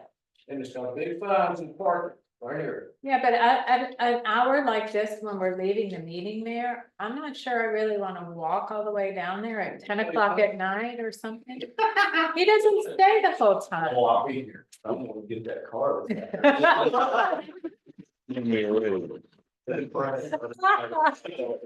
Right after all the E911 addresses. Beyond that, I have a list of meetings I attended. One last piece as part of the COA and then the follow-up, vote by town council, maybe almost about 2 years ago. Tiger Field was having difficulty with their contractor getting the brick footing correct on the front signs, marquees, so last month they were able to lift the sign back up. Do the marquee correct, or the footing to the gas signs correctly, so now it's in compliance, but they stayed in touch with me as they were trying to coordinate from their grand opening until then to get that. in Yeah, line. they're a good partner. Yeah, in line with our entrance for those, so looks nicer than what it was before, but that's it. Okay, so you wanna move on into your topics? Yes, yes, the grant writing. Is that, are you done with that now? Are you gonna be a grant writer for the town now? Or we come and do 2 or 3 grants made? That's what I've been fishing to see if on private time, I think they can be relatively time intensive, but I've been trying to see if I can partner with other organizations, so it isn't just one person. It's like on these, this, so, for example, the meeting with Stan, I want to see if I can collaborate. Okay. I'm sure they have volunteers that are really qualified at that. Yeah. We usually have pretty, That's great you're doing that, 'cause I think that's something we need to use. well, I got to start, so let's start somewhere. Okay, start with your topics. That's it for town administrator.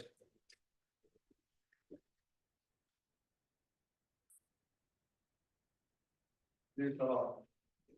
Community development? Community development, we discussed this like twice already. So Twice, way more than that. I think, yeah, that's the 6th time. It's a problem this time, Mr. Vice. Well, I guess, just, I sent you, but I don't think we all have to about it. We followed it to the letter. We did, Bill. We said Mr. this Bowles before. here, he can explain that. Okay. You have the opportunity to make a motion that this be directed in any part. By not making a motion and having the council vote on what direction you wanted that money to go in, you gave implicit guidance to the town administrator and myself to use our discretion in where we sent it. And we did not sign any checks until all that voting and seconding and motions was made and approved. So is that correct, Mr. Bowles?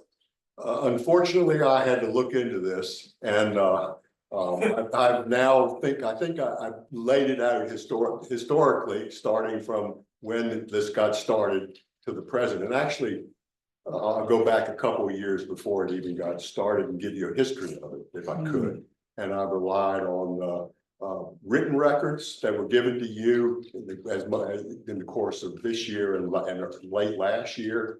And or before that, and also from what people have told me, what's in your minutes and so forth. So basically, the story is that in the fiscal year, and you stop me if I say something wrong, because it's a lot to keep in my head. I didn't have long to think about how to do this. In the fiscal year 2022-23, which is the one before this one, you find an appropriation for the Boys and Girls Club for $5,000, okay?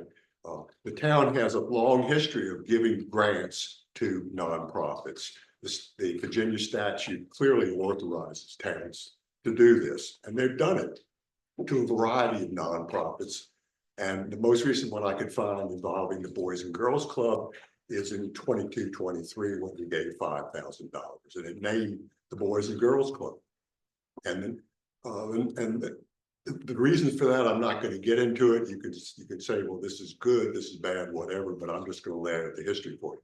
In 23-24, Matt Lawson when he bought his budget proposal to you, he proposed to give the Boys and Girls Club a $3,000 appropriation. In the course of the budget process, that was changed to after discussion about the town council being upset about the manner in which Canal Basin had been handled, and in particular a sign that had been done on, I forget where the sign is, and there was also some concern about some appropriation for the lake out here. And in addition, there was some concern, there was some discontent expressed by some of the members that I want to make sure that comes back to council. So the appropriation ordinance that you did for 23-24 provided that, in the ordinance that those three matters we brought back to you. And the first record I have of it being brought back is in, December of 23, when, Javier said, hey, you instructed me to bring this back to you. He gave you a written report saying, I propose to spend money for the Boys and Girls Club, right? In Station 17. And Station 17, and he mentioned amounts, so it's 3,000 and something else. I can't remember the figures, but in any event. Then what happened, the next thing that happened was sometime in January. December, and then we kept discussing in January, and February is when I gave the recommendation. February, and so January, you discussed it at your meeting. February, you gave the proposal again to town council, and you again discussed it. And then the next time it was discussed was June. No, we discussed it in between. Yeah, I would say. it came up in most of the budget discussion. Yeah, so it's been discussed fairly frequently at town council members meetings since December of 23. And that all led, because time was running out on the 23-24 fiscal year, which ends on June 30th, 24. And so Javier brought the matter back to you for a head and said, hey, it's time to fish or cut bait. We need to spend the money. And Javier's went back and looked at the record and he searched his memory, and he said that Meredith Hines was supportive of additional authorization at the June meeting and supportive of the 3,000 for the Boys and Girls Club and so forth and so on. And Dan Grisco, Javier didn't remember what Dan said, okay? I'll let Dan speak for himself on that in June. It sounds impressive. He was here. Eileen Morris, she said she was clear that she wanted to move forward with a motion for additional authorization and support of the next year setting up. And then for the next year, she wanted to set up a selection process for local agency support, which also Bill's been pressing for. Bill Heisen was very much against the additional authorization and did not want to give $3,000 to the Boys and Girls Club. No, I just didn't want the authorization of period for. Well, but I don't think Boys and Girls Club was ever brought up. It's not. Well, in it the was brought up by Meredith Hines. It's not in the video. Look on the video. Well, I'm just gonna tell Bill, you what. so many times we No, discussed they never Boys and brought it Girls up Club. in 2 minutes. They never, last year we voted specifically, we were to the Boys and Girls Club. This was not, this was just the general authorization. Let me go on. Bill, and you were against, and Eddie Payne said, he didn't feel it was appropriate, for the town to give to nonprofits charities, okay? And Ron Smith was for it. He didn't vote, and he said, yeah, you should support this. And then you had a vote, and the vote was 4-1. Right. In favor of appropriating money for, as budgeted for the $3,000. And 9,000 and then the 5,000. yeah, 9,000, 5,000. And then Javier came back and wrote a check before June 30th for the $3,000. Okay, that's the record as I found it. And it seems to me, Mr. Heisen, that there's ample discussion in the record of what town council wanted to do. Certainly you could have been clearer, but it seems like the record is, as I found, is pointing out starting in December of 23, there's lots of communications that you wanted to give $3,000 to the Boys and Girls Club. Well, it was also communication that we wanted to give money to the fire department.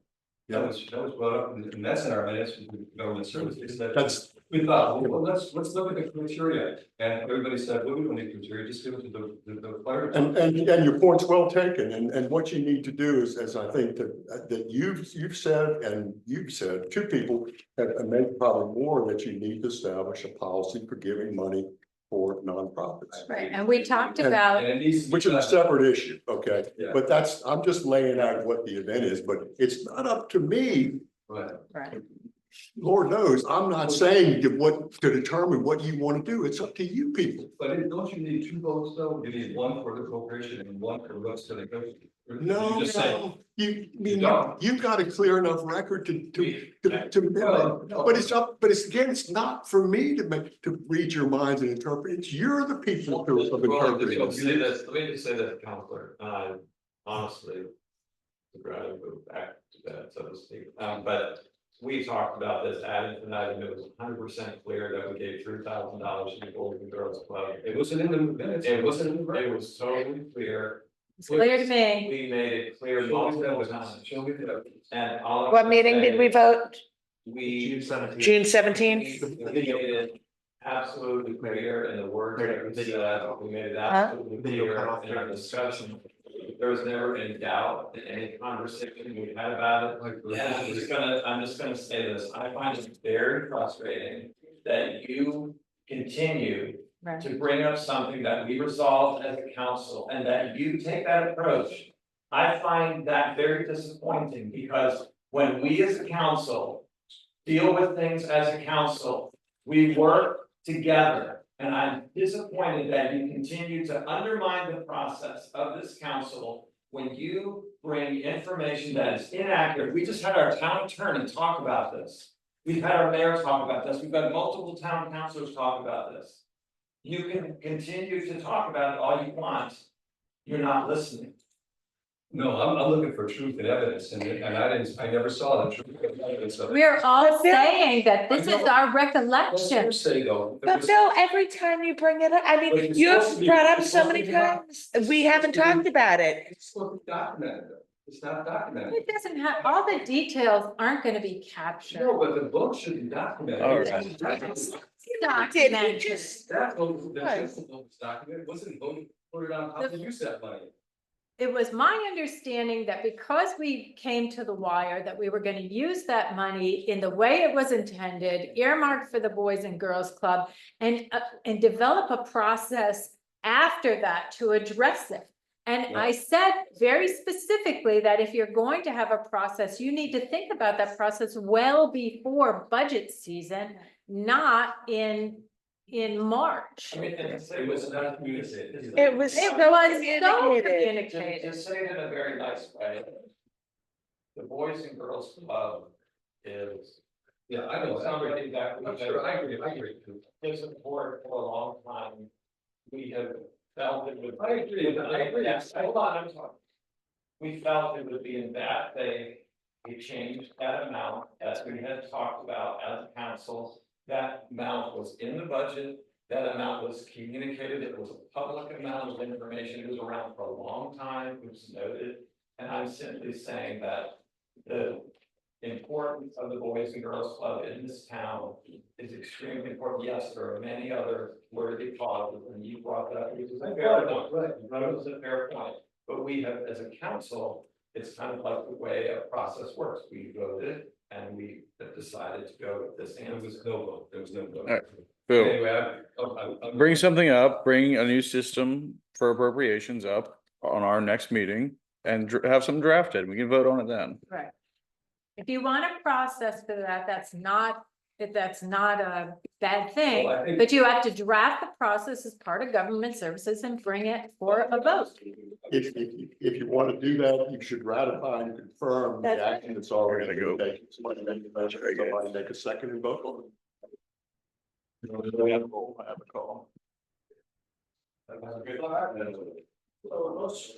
right, can we close this off forever, please? Well, I think we do need to have a process. and it Yes, needs- we understand. We it, and understand bring that. the We just said, process. bring it to us. And it needs to be done beforehand and. Bring the really- process, Bill. So we have, budget, community, development money. And the money we have, the upcoming fiscal year, was it 24, 25? Mhm. No one has discussed how to use that, No, so let's start there. that's what we said at the last one, that if we're going to appropriate that, and if there's questions, there would be a process. And since you seem to be very concerned about that, you should bring the process. have government services, you were looking at topics for that. I just. And then the council, but the council will vote on that process. Yeah. I just think it needs to be spread out. I think we can give some, I like Wasn't Groups Club, I volunteered there, I worked there, and I support them. But the PTO, you know, the museum, the socks, I mean, these are all things that, and I brought that up before, and we should look at that and. And I think I just people, think we're paying this like it's an electric bill. Okay, it's no, Wasn't Groups Club, let's give them their money. And it's not really processed well. I mean, I just think that we were neglectful. to Well, all if the you- other places in if town. you bring a process, the council will consider it, will go through the process, but then you have to abide by the process. Even if you don't like You the didn't have the answer. process. That's I the problem. understand, Bill, but it came down to the wire where that money need to be appropriated, and we agreed to appropriate. It Yes, did need to be, It was. we had days left in the fiscal year. You have to use it, you don't have to use it. That's up to council what it wants to do. Meredith made the point. You don't lose it. And then council only acts through a meeting and it's a majority of a quorum controls after somebody, you know, There's motions. no need to lose it in these appropriations, is there? No, that's So up we to didn't council. use we didn't use the park money. You know, but that just went over. We didn't use the Canal Basin Square, number that went over. You I don't just- wanna get I a just- reputation, every bit of money that we have is tax funded, basically, not every bit, but the vast majority of what we have comes from meals tax and things like that. What we're saying to our town is, thank you for paying these taxes. We are gonna take this money and this is what we're gonna do with it. At the end of the year after year, if we're saying, we're taking your money, we told you we were gonna spend it on this, but we decided not to, we're just gonna hold on to it. We're just gonna hold on to it. We're not gonna spend it on what we said we did. We're just gonna hold on. Eventually, you look really bad and that looks borderline fraudulent. We did that, we did that, the other two, other two corporations, we saved it, we put it in. I know, what I'm saying is you don't wanna keep doing that because that does not look good. And it's, well, I don't like, I think this. Anyway, I just don't think it's a forward progress. We understand, you're gonna bring a new process and we will take a look at the new process. What's done is done, I mean, we keep beating a dead horse, it's done, it's over with. Would you like to go on the farmer's market? Yes. Well, I thought the farmers market needs a lot of work. I need a copy. We're gonna work, the government services mentioned all the areas that need to be improved. We can get. And George Goodwin, who contracted, it's like he can take it over voluntarily, but. So we're gonna, let's do it out there. There's a lot of race. Yeah, I'm we sorry, talked George, about and that. what was George gonna take over? He was getting A list of, I think it ought to be handed over to him because he knows it inside out. But if he Congress willing to do, go through them on as that. long as he's assisted, He's not taking over. You know, yeah. but he's kind of done a lot with the, really involved. And Well, let's just make sure we understand, George is assisting Javier. Okay. George is not taking over, But that's good. right, he needs, because, you know, he knows more about anything like that than anybody here. He needs to really knowledgeable about materials and contractors and, so anyway, so that's, the maintenance of that really needs some more. To continue the conversation, most important is to come back to you guys about financial needs, about priorities, be it Canal Basin, be it farmers market, be it Van Cleef. And we've talked about a number of these in the last budget session. Yes, I have a running list, so I talked with Bill before about it, I talked with Caitlin last week about priorities, she's been pretty clear. For me, the biggest one is some electrical work, that feels like the largest I triage. thought the footings were important too, wasn't there some footing work to be done on the building? When Concrete around the footings were, Eddie passed me the contact for Rittenhouse a while back, and Rittenhouse said that visually he wasn't too concerned about the footings. He suggested a treatment. The one that's more priority is that we have old fans that are residential fans. oh, They're starting to fall apart. okay. For example, Caitlin just doesn't turn on the fans. So I'd like to get some electrical work done there because we have it. I'll be there. That's okay, you'll have the list, I don't, Discussing about getting rid of those stands, we have a pair, they won't do anything. yeah, It's out there, all the lights, so they'll yeah. circulate the air over the buildings. It's close for.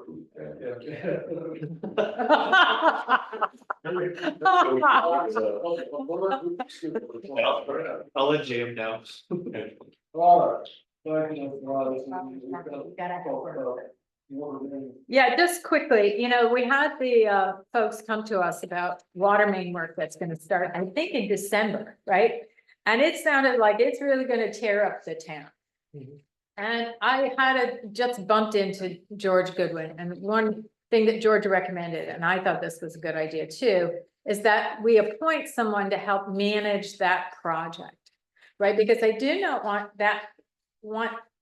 what happened over in the main street here, where they just came and tore up bricks in the street and never came back to fix it, and then we have to go back and, say, hey, get back here. That we actually have somebody working with that group to say, okay, this section's gonna be done first, and it needs to be closed down by then, and not tear up the whole town waiting for, everything to get done, that we actually understand that this is done section by section.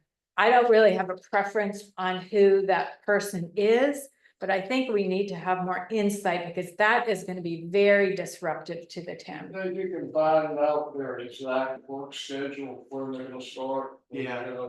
I found Josh Where they're gonna Anderson. start. I found Josh Anderson, the chief engineer who presented to us, to Uh-huh. be professionally really like a good guy. So Yeah. I think he'd be more than willing. He seemed very So they open. give us a time schedule, a location for each phase of the project. Yeah, absolutely. Yeah, Maybe I thought something he is. was like that too. He said that he helped with that, because he helped with streetscape. Well, he offered to help with Yeah. that, but I think we have to make sure we understand who that's gonna be, that we approve who that's gonna be, and that person is working again for Javier, and that Javier is kept brief One of the, every step along the way. one of the things, Councilor Morse, just to mention, what you're referring to would be Streetscape 1 was a disaster. Streetscape 2 was a success, and it was a success because Very good. Barry Rose spent several years unwinding it, and he and George, but it was, Barry Grove, who followed through to make sure. So the point of having somebody who knows what they're doing to be able to talk And to it needs them. to be somebody who really understands the town, because what he said was like, we're gonna be doing streetscape, and there's a funeral, you gotta work around that. Or Right. Not to close the businesses. Right. And to patch up after they get. Yeah, we want to minimize the impact and make sure everything gets put, Humpty Dumpty gets put back together. So they don't just come in and tear up everything and just leave it like, Route 20 is, Now, George did offer to be that person. I think George is very capable and whatnot. I have but somebody, I think we should appoint someone to watch and that. he said, I said, well, that's next year, and he said, well, they're probably meeting right now about how to do that, and we need to have somebody. That's in those right. Meetings. Because it was my understanding they were starting in December, so they're meeting on that now. Yeah. But the stages is really good. The one thing though I will say in their defense is that the agency who did the work, I forget the names, Mr. Green, yeah, back to They go the this. Streetscape 1. The one difference that we have probably to our advantage is because they are. They are more responsible just because of who they are and them being close to the Yeah, well, they don't understand the town, right? And the funeral home and things that are going on, so we really need somebody from the And there town. are no gravel walk. Yeah, that's still not town people, right? Yeah, Yeah, if it was you sitting there, I would say, okay, it's a town person, No, right? I But somebody understand needs that. to be sitting there just to have input, because we don't want to have a decision made for us that then becomes disastrous, right? We could have George come to one of the meetings and talk about that. And we need to act on that, I think. We talked to George in the morning. Yeah. Probably the chamber. Yeah. Then I'll follow up with the service authority to get some details, so. I thought it was a good idea and I just wanted to bring it to all of you to, And we actually talked about the gap grant earlier. Yeah, do we need to talk more about the gap grant? No, I think for the evening, if you could look at the gap grant and kind of get a little bit of perspective from the staff report. I think just council to kind of start thinking about what priorities we might have a few years out, what projects we might want to do, and just provide some direction. I think there's some good bones on what was attempted previously, if we're still interested in doing. we just have to be careful to shovel ready, right? And this is 100%, right? This is the particular one. Yes. No matching? No, so this is, you pay for the technical, you do the technical research, which you dovetail into making another branch of the ready. So it's essentially the gap, you're filling that gap between, we don't have the information, but we really want to do the project. For a municipality like that. I might afford if anybody wants to reach out to me by phone or email to talk a little bit about it, but just to start thinking again, creative about. Yeah, that's good. Yeah, this is actually something like you, Phil, if you want to do something in the park, like if you want to do the road or whatever. If this grant is gotten, it could provide the technical work to actually do you get a grant. The study, so that you're shovel ready, right? Right. Yeah, So for example, like the gap application provided that it would be used as information for specific grants that were mentioned in attendance group study from 2017. There's still grants that exist with VDOT that cover a variety of things from roads to multimodal transportation, which means everything other than a car to get around. So I just wanted to kind of share that a little bit as we kind of think about that. But that's good info. I think it's very important that I'm willing to start to try to dig into grants, but I want direction from council because it prioritizes time. It's a lot of time. So I just want to be careful with that. Thank you. Anything else, anybody? Yeah, I have a quick question. Our commissioner who took over for Donna, is that his Mike name? Pruitt. I couldn't even remember because I have not seen hide nor hair of him since Yeah. the day he was elected. He doesn't come to any of our meetings. I didn't know if maybe you were having meetings with him, huh? I mean, come on, what's happening with this guy? Yeah. Can we encourage him? The county has no idea what we're doing because nobody's going, how can he possibly know what we're doing here? You can't represent us. I mean, he's supposed to be representing Scottsville. In what way is he I mean, does he have any idea what's happening? Has he met with you? Has he met with? By way of Zoom, my memory serves. I mean, if But that was a Mr. while- Pruitt is on here, is he? Yeah, Last. Huh? right. After he was just elected, he came to introduce himself and that was the last. we You know, saw him. I would like to, I've been thinking about that a lot the past couple of That's a weeks. good I mean, point. Donna used to come to our meetings. I know that she would meet with you occasionally and talk about things. I don't know what the county is saying about us, and they certainly don't know. Well, can what's we going write a on letter here. to the county if he doesn't respond? and say- Okay, See what happens. all right. What happened to your?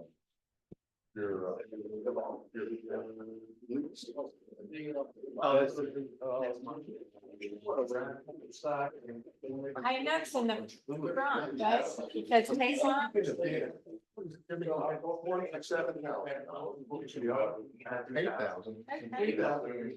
You know it's worth $11,000. It's a cleanup job. I mean, they're charging you for the white cement and all the bullshit. Good, okay, that's great. Yeah, that won't be a They problem. would have told me. Poison these books are donated. Scottsville Library. You understand that? Then when we get ready to do this, we'll get the news people down here. That's what we need. Yeah, because that's a big thing. And what? Yeah, we like to go, when we have